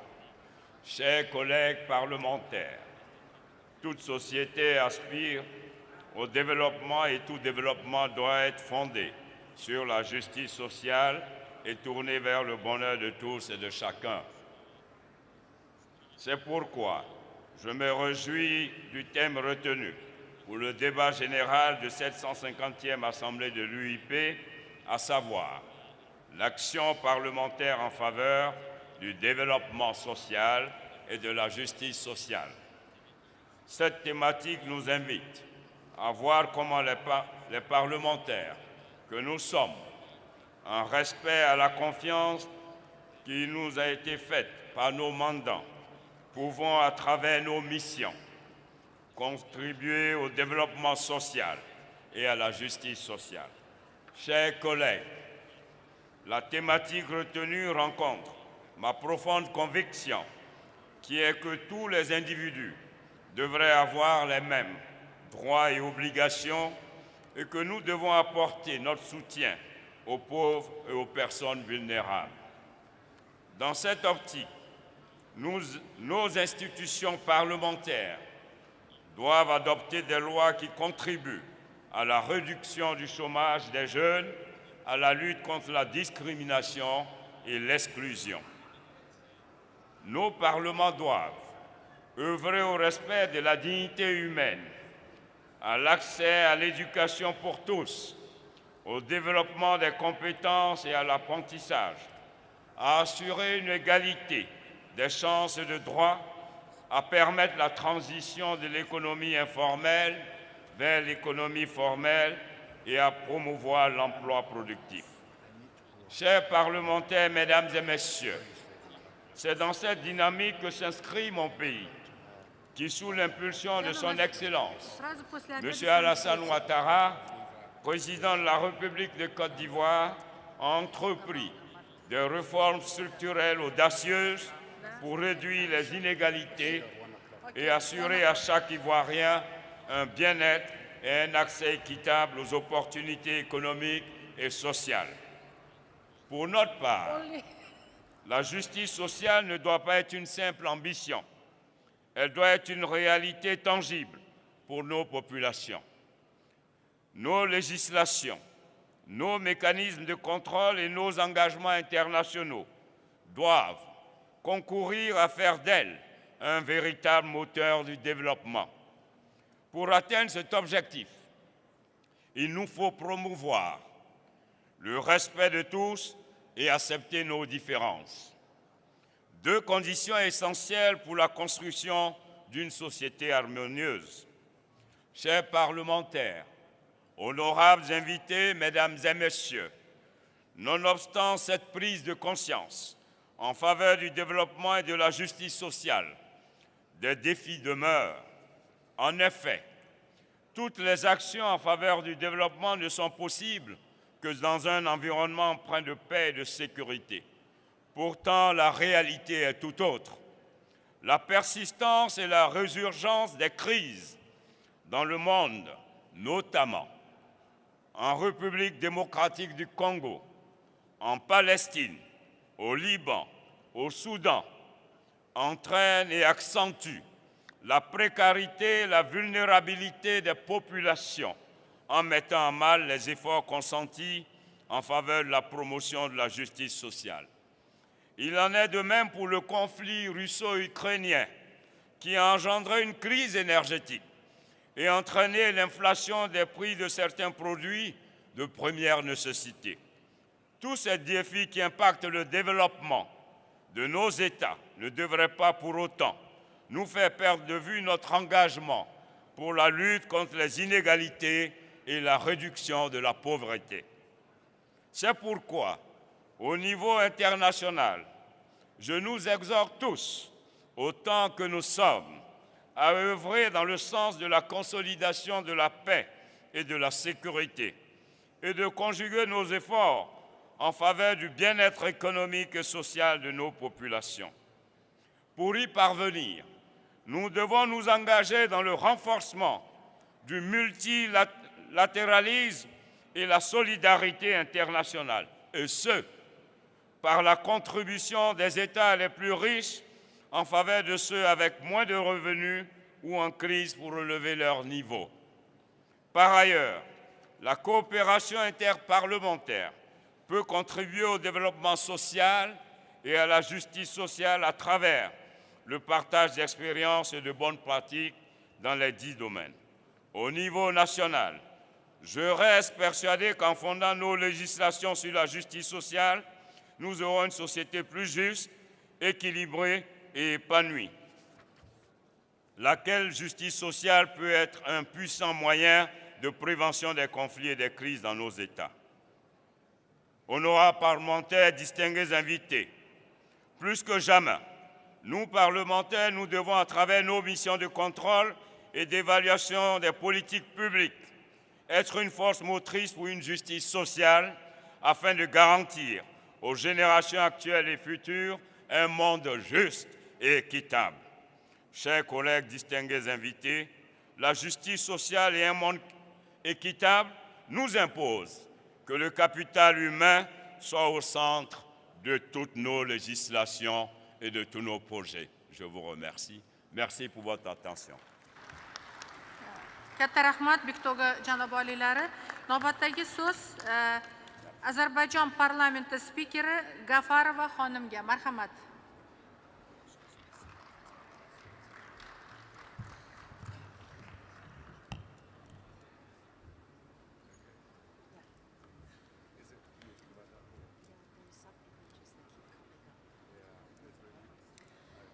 Excellencies, dear participants, ladies and gentlemen, it's my pleasure to greet you all on behalf of the Parliament of the Republic of Azerbaijan at the 150th Anniversary Assembly of the Inter-Parliamentary Union.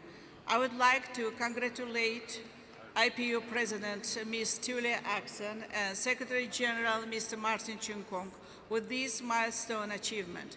Staying true to its vision of dialogue and solidarity, the IPU has been enormously effective in uniting parliaments and mobilizing them around common goals for years.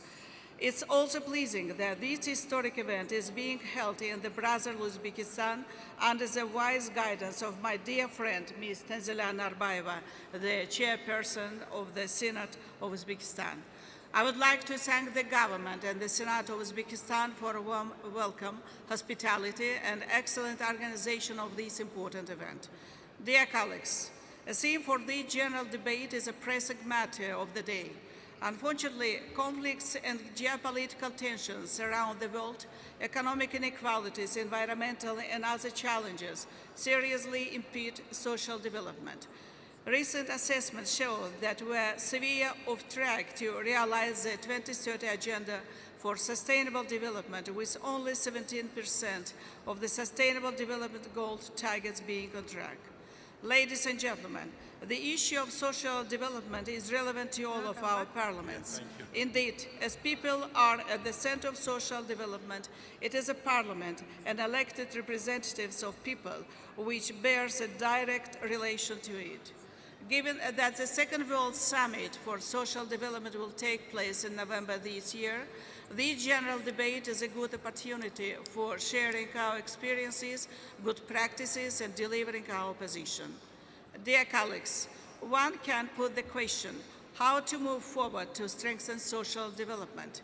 Some evident and feasible answers to this question can be the following.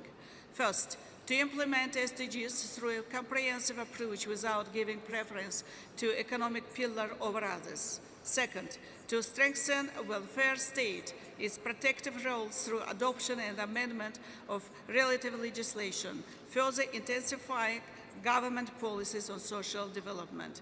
And third, not to view social development only as a national issue and strengthen collective international efforts and actions. Ladies and gentlemen, taking this opportunity, I would like to share with you experiences and achievements of my country, Azerbaijan. As such, general framework of social development is defined by our constitution, Article 16 of which provides that the state of Azerbaijan takes care of improvement of well-being of all people and each citizen, their social protection and proper standard of living. In line with this approach, our parliament has adopted essential laws that cover various aspects of social development. Making amendments to existing laws according to changing demands has also been one of the main focus points, as the legislation is a constantly evolving process. The approach of our government implies that strong economic foundation allows for better implementation of social policy. As stated by President of the Republic of Azerbaijan, His Excellency Mr. Ilham Aliyev, our policy is centered around the people of Azerbaijan, and the principle of social justice have always been important to us. Noteworthy achievement of this policy includes significant reduction of the level of unemployment and poverty to 5.5%. The fourth social reform package adopted in the last 5 years covered 40% of population, with the minimum wage being increased 2.7 times, the salary fund 2.6, social benefits and pension payments 5 times. Today, our government has already aligned its national development strategies with sustainable development goals. Azerbaijan 2030 national priorities for socio-economic development has identified a dynamic and inclusive society based on social justice as one of the 5 national development priorities. Dear colleagues, for the past 30 years, social inclusion of refugees and internally displaced persons has been one of the priority issues for our country. As a result of Armenia's occupation of Azerbaijan's 20% territory for 30 years, 1 million Azerbaijanis became refugees and IDPs. More than 250,000 of them were expelled from Armenia. 9 cities and hundreds of villages, historical, cultural, and religious sites, and the whole infrastructure of the occupied territories were totally destructed. Despite severe social and economic burden of the occupation, our government took all necessary measures to meet the needs of refugees and IDPs. After liberating territories from occupation in 2020, our government has been very active in rebuilding these territories, clearing them from mines, restoring economic activity, implementing green energy projects. To date, about 10,000 former IDPs have returned back to their homes, and by the end of 2026, this number is going to reach 140,000. So it is another indication of our integrated approach to sustainable development centered around the people. Dear colleagues, as I stated before, social development cannot be regarded only as a national issue. The Copenhagen Declaration recognized critical importance of collective commitments and efforts of international community. In this sense, by delivering $330 million of humanitarian, financial, and technical aid to more than 140 countries in the last 5 years, Azerbaijan has clearly demonstrated its commitment to collective efforts in supporting social development. Ladies and gentlemen, concluding my speech, I would like to once again express my pleasure of being with you today and wish every success to our deliberations. Thank you for your attention. Katta rahmat bizi Ozarbayjonlik spikerimiz rahbariga G'afarova xonimga. Endigi so'zni Qatar davlati parlamenti spikeri Al-G'anim janob oliylariga bermoqchiman. Marhamat. Al-G'anim janob oliylari, sizga so'z.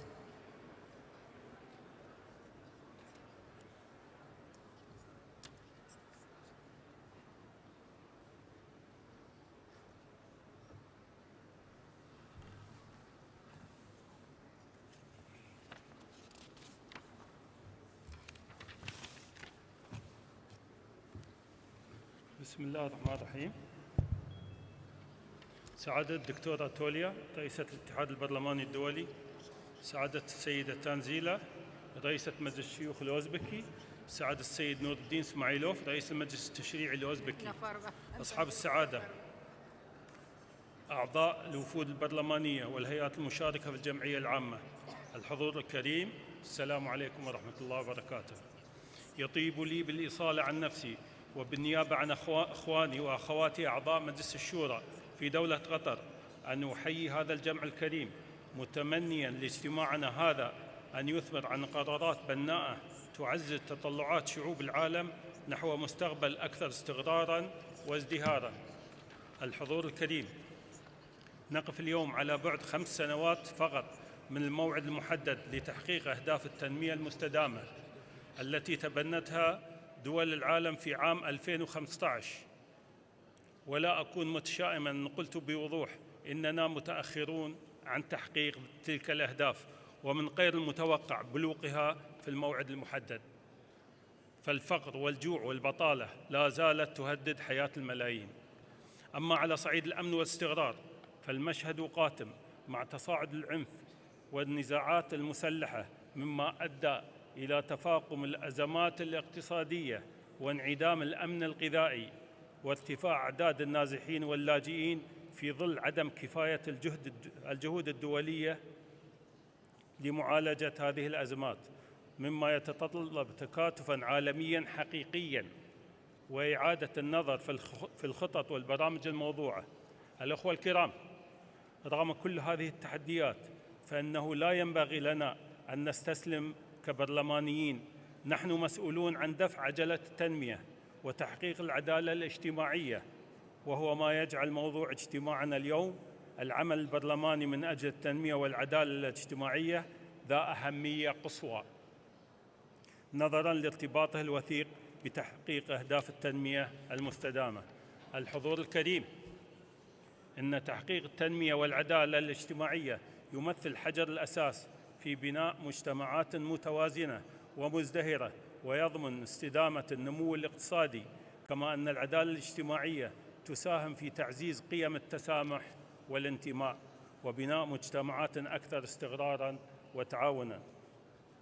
وتحقيقاً لهذه المبادئ وضعت دولة قطر بقيادة حضرة صاحب السمو الشيخ تميم بن حمد آل ثاني أمير البلاد المفدى حفظه الله ورعاه التنمية والعدالة الاجتماعية في صدارة أولوياتها، وجعلتها ركيزة أساسية في رؤيتها الوطنية 2030 التي تهدف إلى بناء مجتمع قائم على العدل والمساواة والحرية ومكارم الأخلاق، مع تعزيز ثقافة التسامح والانفتاح على الثقافات الأخرى، وهي مبادئ جسدها دستور البلاد.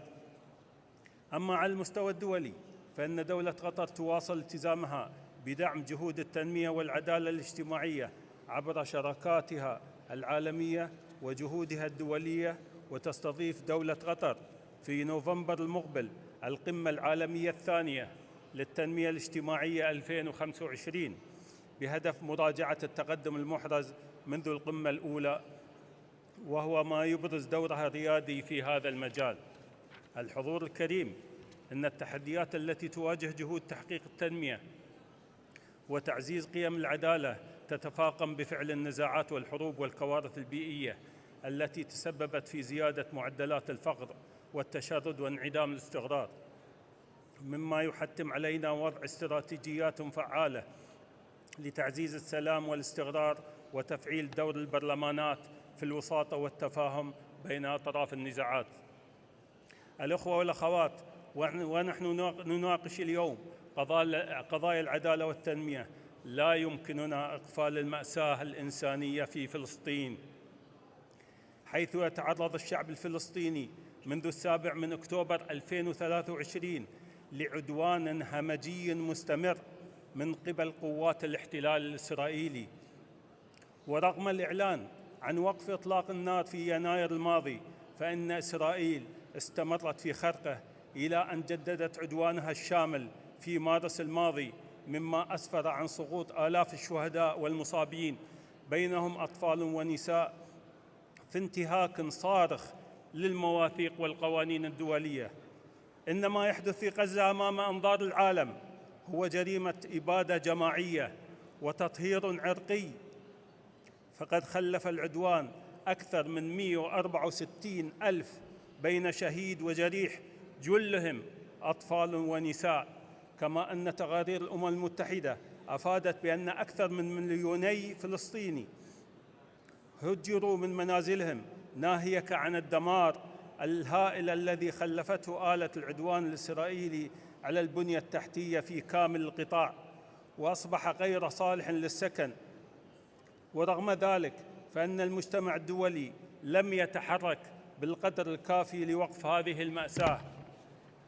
وفي هذا السياق نثمن المواقف الحرة لشعوب العالم التي خرجت في مظاهرات تنديداً بالعدوان الإسرائيلي، وندعو جميع البرلمانيين حول العالم للوقوف إلى جانب الحق والإنسانية والمطالبة بوقف العدوان الذي يتعرض له الأبرياء في فلسطين، ورفض تهجيرهم من أرضهم وبيوتهم تحت أي مسوغ.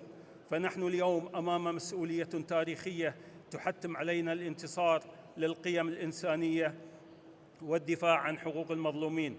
لقد اطلع الاتحاد البرلماني الدولي منذ إنشائه قبل ما يزيد عن قرن من الزمان بدور محوري في ترسيخ قيم السلام ونبذ الحروب من خلال الدبلوماسية البرلمانية والحوار. ومن هذا المنطلق أدعو جميع برلمانات المنضوية تحت مظلة هذا الاتحاد إلى إدانة العدوان القاشم على قطاع غزة والضغط على حكوماتها من أجل وقف هذا العدوان فوراً، في وقت نشهد فيه فشلاً ذريعاً للهيئات والمنظمات الأممية المعنية بتحقيق السلم والأمن الدوليين في وقف الحروب والصراعات في بؤر مختلفة حول العالم، الأمر الذي يضعنا جميعاً أمام واجب إنساني للقيام بدور أكبر وعدم الوقوف مكتوفي الأيدي. الأخوة والأخوات، نعقد اجتماعنا اليوم ممثلين ل 193 دولة في وقت تنتزع فيه أشلاء أطفال غزة من تحت الرخام. من تحت أطفال غزة من تحت الركام، وتدفن أحلامهم تحت أنقاض منازلهم. وإن أقل ما ينتظر من هذا الجمع الإنساني أن يصرخ بوجه القاتل، أن ينهض بمسؤولياته وأن يصدر موقفا صارخا واضحا لا يقبل التأويل. أوقفوا قتل الأطفال، أوقفوا المجازر التي ترتكب في غزة، وشكرا. Katta rahmat Alg'anim janob oliylari. Navbatdagi so'z Tailand parlamenti spikeri Mata janob oliylariga beraman. Marhamat janob Mata. Sizga so'z. Hurmatli spikerlarimiz, reglamentga amal qilishlaringizni so'raymiz.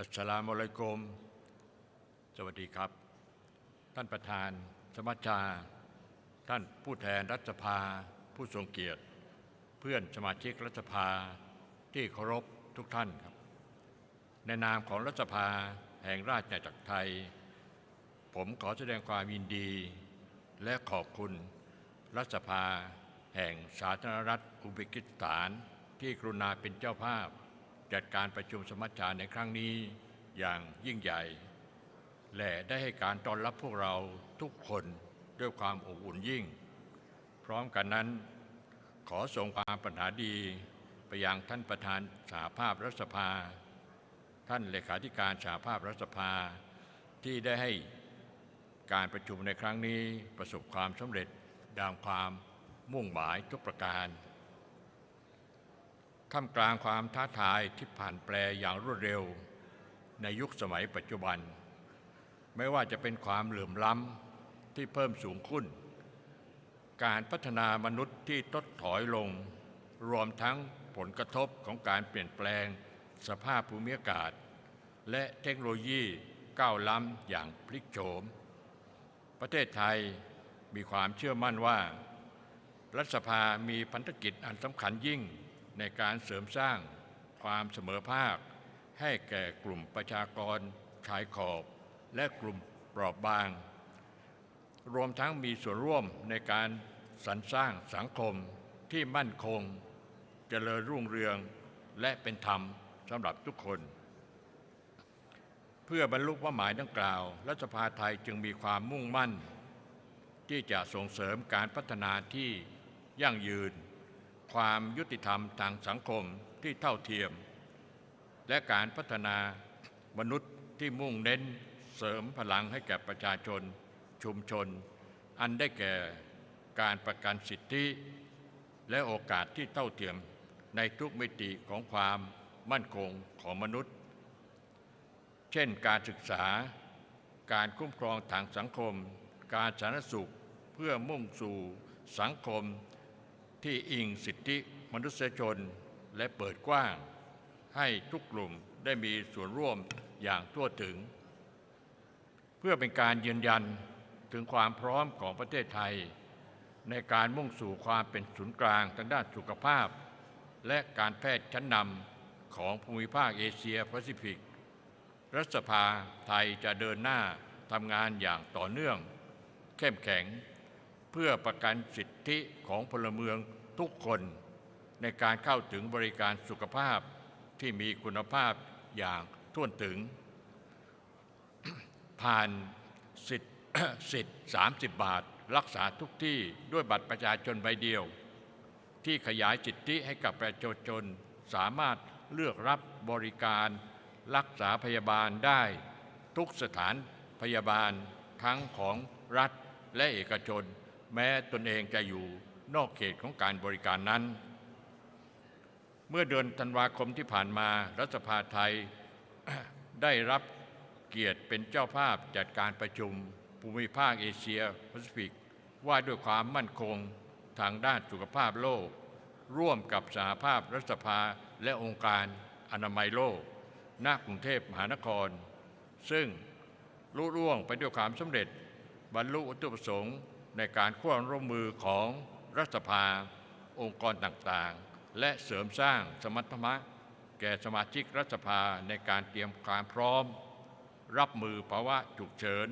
ด้านสาธารณสุขและโรคอุบัติใหม่ที่จะเกิดขึ้นในอนาคต รัฐสภาไทยได้มีส่วนร่วมในการวางรากฐานที่มั่นคงให้แก่ระบบการศึกษาที่เปิดกว้างและมีคุณภาพสำหรับทุกคนควบคู่กับการลดความเหลื่อมล้ำทางด้านการศึกษาเช่นเราได้ทำพระราชบัญญัติกองทุนเพื่อความเสมอภาคด้านการศึกษาเมื่อปีพ.ศ.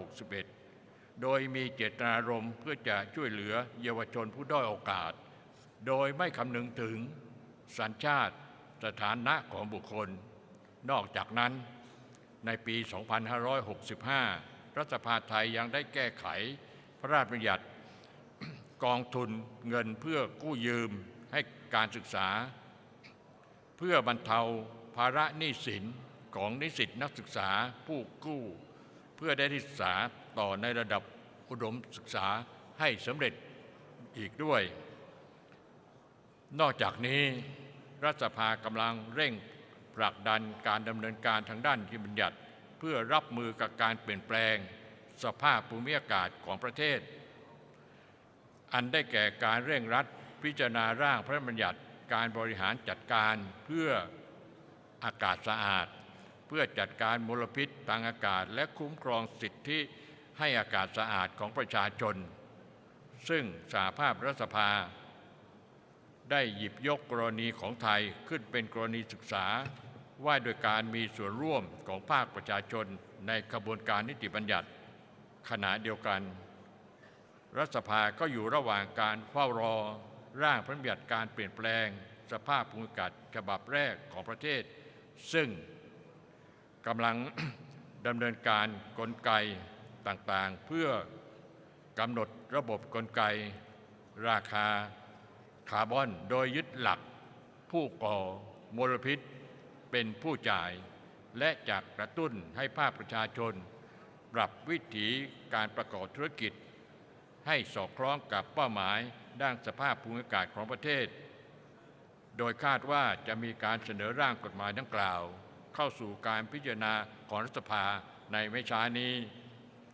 ยิ่งกว่านั้นรัฐสภามีความ ไทยมีความยินดีที่สหภาพรัฐสภาได้ริเริ่มโครงการรัฐสภาเพื่อโลกของเราพร้อมกันนั้นได้ดำเนินการมาตรการสีเขียวมากมายโดยผ่านนโยบายมุ่งสู่การเป็นรัฐสภาสีเขียวเพื่อมุ่งลดรอยเท้าคาร์บอนและโอนรับวัฒนธรรมแห่งความยั่งยืนในทุกมิติของการทำงานวิถีใหม่ของรัฐสภาไทยตั้งแต่การขยายพื้นที่สีเขียวการเป็นสำนักงานไร้กระดาษจนถึงการจัดซื้อจัดจ้างที่เป็นมิตรต่อสิ่งแวดล้อมโดยเทคโนโลยีดิจิทัลสนับสนุนท้ายสุดนี้กระผมขอย้ำว่าเส้นทางการสู่พัฒนาสังคมและความยุติธรรมทางสังคมต้องอาศัยพลังแห่งความมุ่งมั่นในระยะยาวรวมทั้งอาศัยการเสริมสร้างและการมีส่วนร่วมอย่างสรรสร้างของประชาชนชุมชนและผู้มีส่วนร่วมส่วนเสียทุกภาคส่วนในทุกระดับทั้งภายในประเทศและระหว่างประเทศประเทศไทยมีความแน่วแน่ในการทำงานร่วมมือกับองค์กรพันธมิตรด้านการพัฒนาอย่างใกล้ชิดเพื่อยกระดับความมั่นคงของมนุษย์และเร่งรัดบรรลุเป้าหมายการพัฒนาที่ยั่งยืนเพื่อสรรสร้างโลกที่ดีกว่าให้พวกเราในวันนี้และอนาคตที่สดใสให้แก่อนุชนรุ่นหลังในวันข้างหน้าขอบคุณครับ Katta rahmat. Mata janob oliylari minnatdorlik bildiramiz. Navbatdagi so'z Gemira janob oliylariga Nepal parlamenti spikeriga. Marhamat.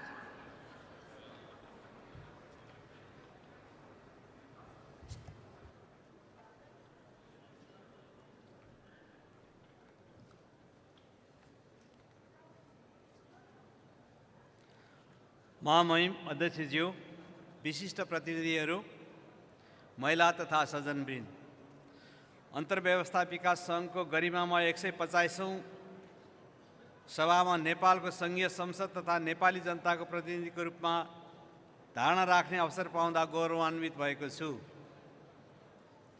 Yes कार्यक्रमको उत्कृष्ट व्यवस्थापन र न्यानो आतिथ्यका लागि Uzbekistan सरकार तथा IPU प्रति हार्दिक आभार व्यक्त गर्दछु। 150औं सभाको विषय सामाजिक विकास र न्यायको लागि संसदीय कार्य आजको विश्व सन्दर्भमा अत्यन्त महत्त्वपूर्ण रहेको छ। लोकतान्त्रिक मुलुकहरूबीचको ऐक्यबद्धता, साझा दृष्टिकोण तथा आपसी सहकार्यलाई प्रवर्धन गर्न यस अवसरमा सामाजिक विकास र न्याय जस्तो महत्त्वपूर्ण विषयमा विचार विमर्श गर्नु आजको विश्व परिस्थितिमा अत्यन्त सान्दर्भिक रहेको छ। दक्षिण एसिया ऐतिहासिक, सांस्कृतिक, आर्थिक विविधताले सम्पन्न क्षेत्र हो, तर यहाँ ठूलो सङ्ख्यामा नागरिकहरू गरिबी, सामाजिक असमानता र जलवायु परिवर्तनका अवसरसँग जुधिरहेका छन्। नेपालले द्वन्द्वबाट शान्तितर्फ, एकात्मक प्रणालीबाट सङ्घीय लोकतान्त्रिक गणतन्त्रतर्फ र बहिष्करणबाट समावेशीतर्फको यात्रा तय गरेको विश्व सामु राख्न पाउँदा मलाई खुसी लागेको छ। हामीले सशस्त्र द्वन्द्वलाई मौलिक सम्झौता मार्फत अन्त्य गरी शान्ति र रूपान्तरणको यात्रा तय गरेका छौँ। हाम्रो संविधानले सामाजिक न्याय, समानता र समावेशीलाई सुनिश्चित गरेको छ। नेपालले राष्ट्रका उच्च पदहरूका साथै नीति निर्माणका तहमा लैङ्गिक तथा सामाजिक समावेशितालाई सुनिश्चित गरेको छ। समानता र विविध समुदायहरूको प्रतिनिधित्व सुनिश्चित हुने गरी निर्वाचन पद्धति अवलम्बन गरेको छ। राष्ट्रपति र उपराष्ट्रपति फरक लिङ्ग वा समुदायबाट चयन हुनुपर्छ भने दुवै सदनको नेतृत्व फरक लिङ्ग र राजनीतिक दलबाट चयन गरिन्छ। यसका साथै समावेशितालाई संस्थागत गर्न र न्यायपूर्ण समाजको विकास गर्नका लागि विभिन्न संवैधानिक आयोगहरू समेत क्रियाशील छन्। समृद्ध नेपाल, सुखी नेपालीको दूरदृष्टिसहित यसै वर्षदेखि सुरु भएको नेपालको 16औं पञ्चवर्षीय योजना सुशासन, सामाजिक न्याय र समृद्धिका लागि सिद्धान्तहरूमा आधारित छ। यसले स्वास्थ्य सेवा, शिक्षा, रोजगारी र आवासमा नागरिकहरूको समान पहुँच स्थापित गर्ने कार्यलाई प्राथमिकता दिएको छ।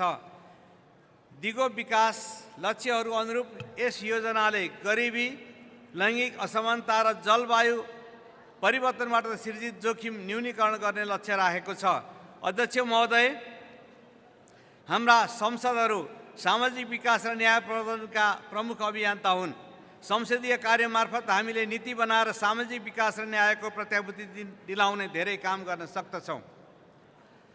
संसदीय कार्य मार्फत मानव अधिकारको रक्षा, स्रोत साधनहरूको समान वितरण र सामाजिक सुरक्षाका उपायहरूलाई बलियो बनाउने कानुन निर्माण गर्न तथा ती कानुन कार्यान्वयनको अनुगमन गर्न सकिन्छ।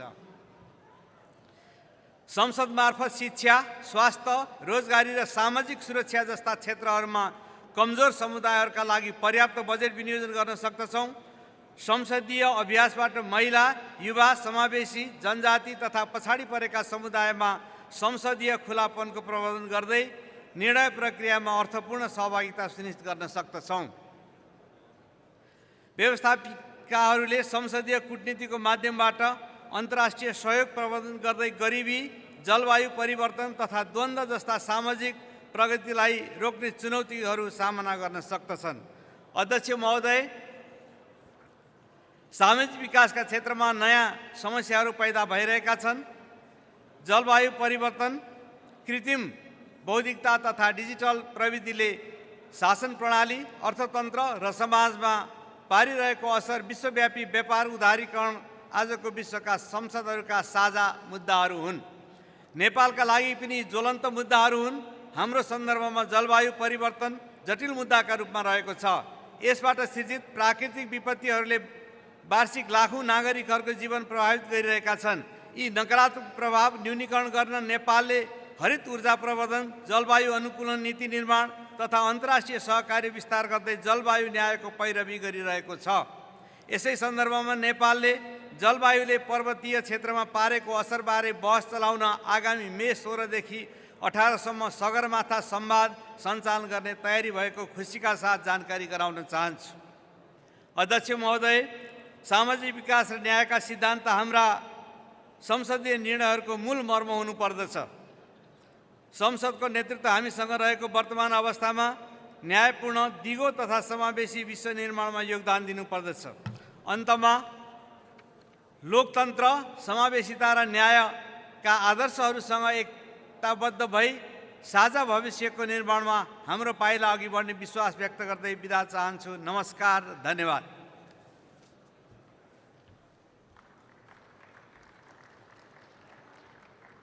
Katta rahmat sizga. Navbatdagi so'z Eswatini vakili, spikeri Mabuza janob oliylariga beriladi. Marhamat, janob Mabuza.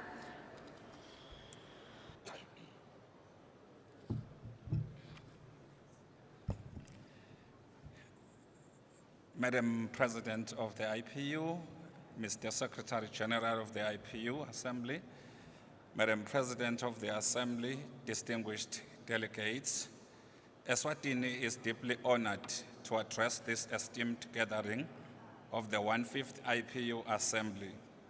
The theme, Parliamentary Action for Social Development and Justice, resonates deeply with the core purpose of our democratic institutions and the implementation of the Sustainable Development Goals, Agenda 2030, the Africa Union Agenda 2063, the Paris Agreement and Sendai Framework for Disaster and Risk Reduction 2015-2030.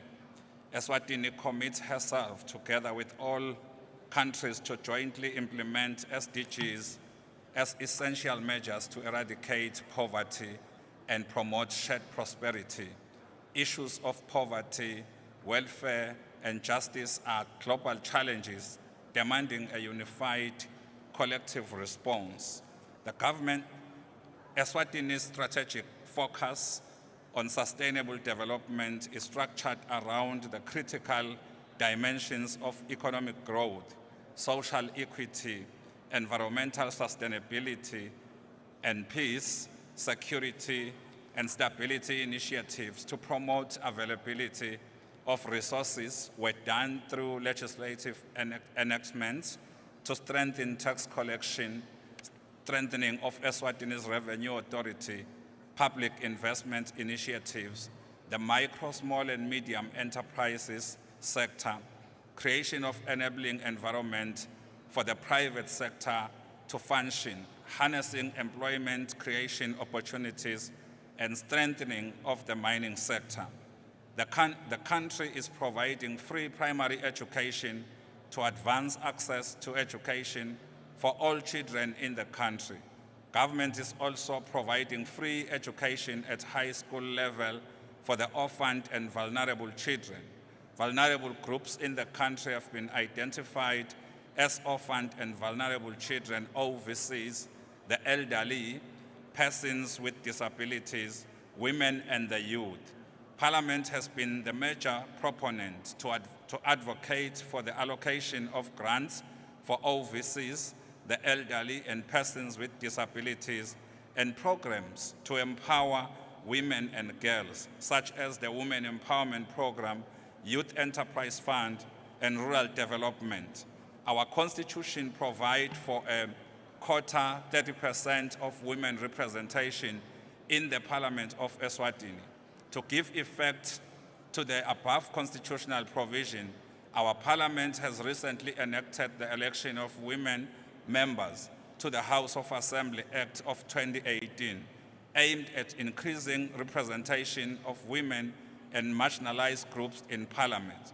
This legislation has facilitated the increase in women representation in Parliament from 18% in 2013 to 29% in 2023.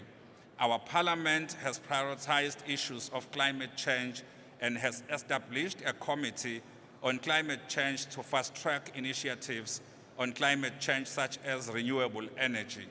Climate change adaptation initiatives are a priority due to their impact in key sectors like agriculture, tourism, and the environment.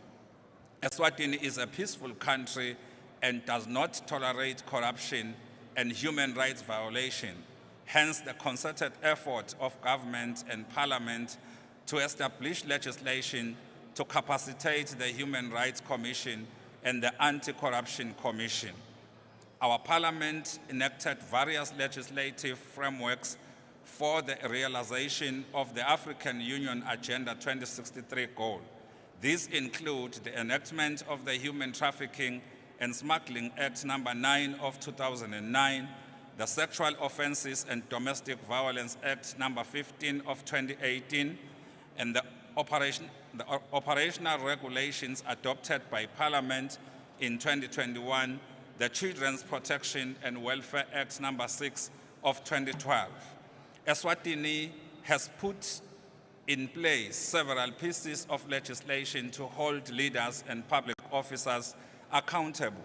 These include the Procurement Act number 7 of 2011, which deals with standard of conduct of public officials and politicians involved in public procurement. The Public Finance Management Act number 10 of 2017, which provides for cases of financial misconduct. The Public Service Act number 5 of 2018, which promotes integrity, honesty, and responsibility among its public officials. The Prevention of Corruption Act number 3 of 2006, which criminalizes and punishes corrupt practices such as acts of bribery, money laundering, conflict of interest, and cheating of the public revenue. The country has promulgated a number of legislation that support peace, security, and stability, such as the Public Order Act number 12 of 2017, which gives effect to the fundamental rights of freedom of peaceful assembly, association, and freedom of expression embodied in the Constitution of the Kingdom of Eswatini. At the same time, it promotes and protects public order, public health, public safety, and public morals. Enactment of Correctional Services Act number 13 of 2017 and the Police Service Act number 22 of 2018, both of which seeks to ensure that the rights of offenders are upheld in a human manner. In conclusion, Eswatini has commitment to implement the Sustainable Development Goals Agenda 2030, the African Union Agenda 2063, and related international instruments to eradicate poverty and promote shared prosperity. For this journey to be successful, collective efforts at every level, local, national, and global, are essential. I thank you. May the Almighty God bless us all. Katta rahmat janob Mabuse. So'z O'zbekiston Oliy Majlis Qonunchilik palatasi spikeri Ismailov janob oliylariga marhamat.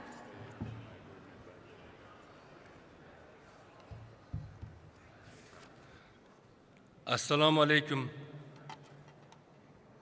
Hurmatli Parlamentlararo Ittifoq Prezidenti, Parlamentlararo Ittifoq Bosh kotibi Martin Chung-Gong janob oliylari, hurmatli Tanzila Kamolovna, assambleya ishtirokchilari, xonimlar va janoblar. Parlamentlararo Ittifoqni 150-yubiley assambleyasida sizlarni yana bir bor ko'rib turganimizdan mamnunmiz. Bugun dunyoda kechayotgan shiddatli o'zgarishlar har bir davlat va jamiyat oldiga kechiktirib bo'lmaydigan muhim masalalarni hal etishni ustuvor vazifa sifatida qo'ymoqda. Jamiyatda ijtimoiy rivojlanish va adolatni ta'minlashda parlamentlarning amaliy harakatlarini birlashtirishga intilish ham bugungi kunda dolzarb vazifa bo'lib hisoblanmoqda. Shu ma'noda Parlamentlar Ittifoqining Toshkent shahrida o'tkazilayotgan yubiley assambleyasining ijtimoiy rivojlanish va adolat uchun parlament harakati deb nomlanganligi muhim siyosiy va strategik ahamiyatga egadir. Xonimlar va janoblar, bugun O'zbekiston ijtimoiy taraqqiyot va adolatni ta'minlash yo'lidan bormoqda. O'zbekiston prezidenti mamlakatimizda kambag'allikni qisqartirishni, fuqarolar bandligini ta'minlashni, aholiga ta'lim va tibbiy xizmatlar ko'rsatish sifatini oshirishni strategik vazifa etib belgilab bergan. O'zbekiston ijtimoiy davlat degan qoida yangi tahrirdagi konstitutsiyamizning 1-moddasida davlatimizning 3 ta muhim xususiyatlaridan biri sifatida mustahkamlandi. Bosh qomusimizda davlatning ijtimoiy majburiyatlari bilan bog'liq normalar 3 barobarga ko'paytirilib, har bir inson uchun ijtimoiy tenglik va adolat prinsiplari asosida munosib yashash sharoitlarini ta'minlaydigan ijtimoiy davlat modelini yaratish mexanizmlari belgilandi. Sifatli ta'lim, kafolatli tibbiy xizmat ko'rsatish, munosib mehnat sharoiti va adolatli ish haqi, pensiya va nafaqalar, ijtimoiy yordam va xizmatlar tizimini yaratish, aholini uy-joylik qilish kabi davlat majburiyatlari oshirildi. Birgina 2024-yilning o'zida aholining ijtimoiy himoya qilish, nogironlar uchun zarur sharoitlar yaratishga qaratilgan 10 dan ziyod qonunlar qabul qilindi.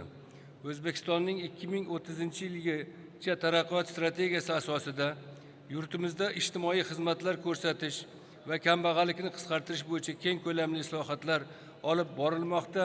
Xususan O'zbekistonda aholining ijtimoiy jihatdan ehtiyoj qatlamlarini hisobga olishning noyob tizimi joriy etildi. O'zbekiston Respublikasi Prezident tomonidan ijtimoiy himoya qilish milliy agentligi tuzildi. Barcha hududlarda inson markazlari ochilib, ijtimoiy xodimlar tomonidan bevosita mahallalarda aholiga 100 dan ortiq ijtimoiy xizmatlar ko'rsatilmoqda. Yurtimizda kambag'allikdan farovonlik sari kompleks dasturi qabul qilinib, 2025-yilda 1 million nafar kishini kambag'allikdan chiqarish bo'yicha katta marralar olindi. Kambag'allik darajasi keyingi yilda yuqorida aytilgandek 23% dan 8-19% gacha tushirildi.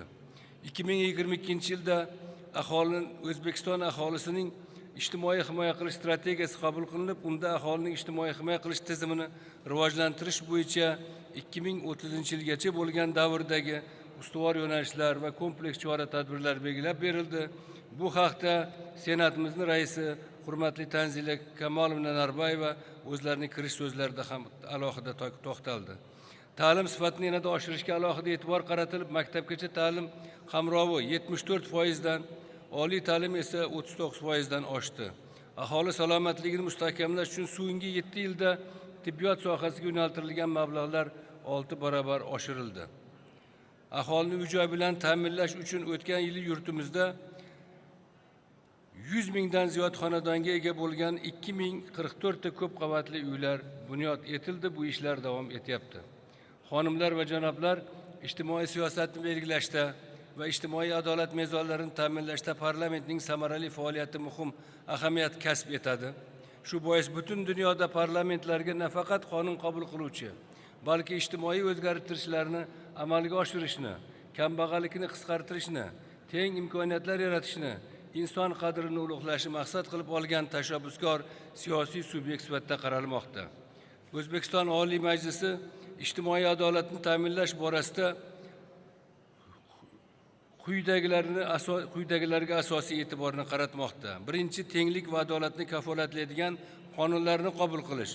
Unda ijtimoiy kafolatlar beruvchi hamda ish haqi, pensiya, ishsizlik nafaqalarini berishni kafolatlash, bolali oilalarni qo'llab-quvvatlash kabi masalalarga alohida e'tibor qaratish.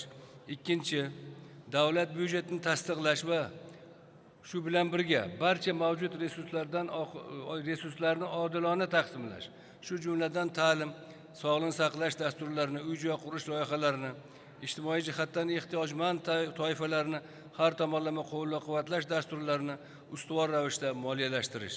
Uchinchi, ijro etuvchi hokimiyat tomonidan ijtimoiy dasturlarni bajarilayotganligi ustidan doimiy parlament nazoratiga e'tibor qaratish. Umuman olganda mamlakatimiz parlamenti bugungi kunda har bir inson uchun munosib turmush sharoitlarini va uning o'zini o'zi namoyish etish uchun imkoniyatlarni ta'minlash orqali barcha qulay vositalar, mexanizmlarni ishga solgan holda ijtimoiy tengsizlikni bartaraf etishga intilmoqda. Ishonamizki, Parlamentlararo ittifoqning O'zbekistonda o'tkazilayotgan yubiley assambleyasi ushbu nufuzli xalqaro tuzilmaning butun dunyoda ijtimoiy adolatni ta'minlashga qaratilgan muhim chaqirig'i va ushbu maqsadga erishish uchun munosib hissa bo'ladi. Bu borada O'zbekiston jahondagi barcha mamlakatlar hamda parlamentlararo tashkilotlar bilan amaliy muloqotni yanada rivojlantirishga doimo tayyor. E'tiborlaringiz uchun rahmat. Katta rahmat Ismoilov janob oliylari. Hurmatli do'stlar, ertalabki sessiyaga oid ishlarimiz yakuniga yetdi. Endi parlament spikerlarini tushlikka taklif qilamiz. İşimizni soat 14:30 da davom ettiramiz. Hammalaringizga faol ishtirokingiz uchun minnatdorlik bildiramiz. Rahmat.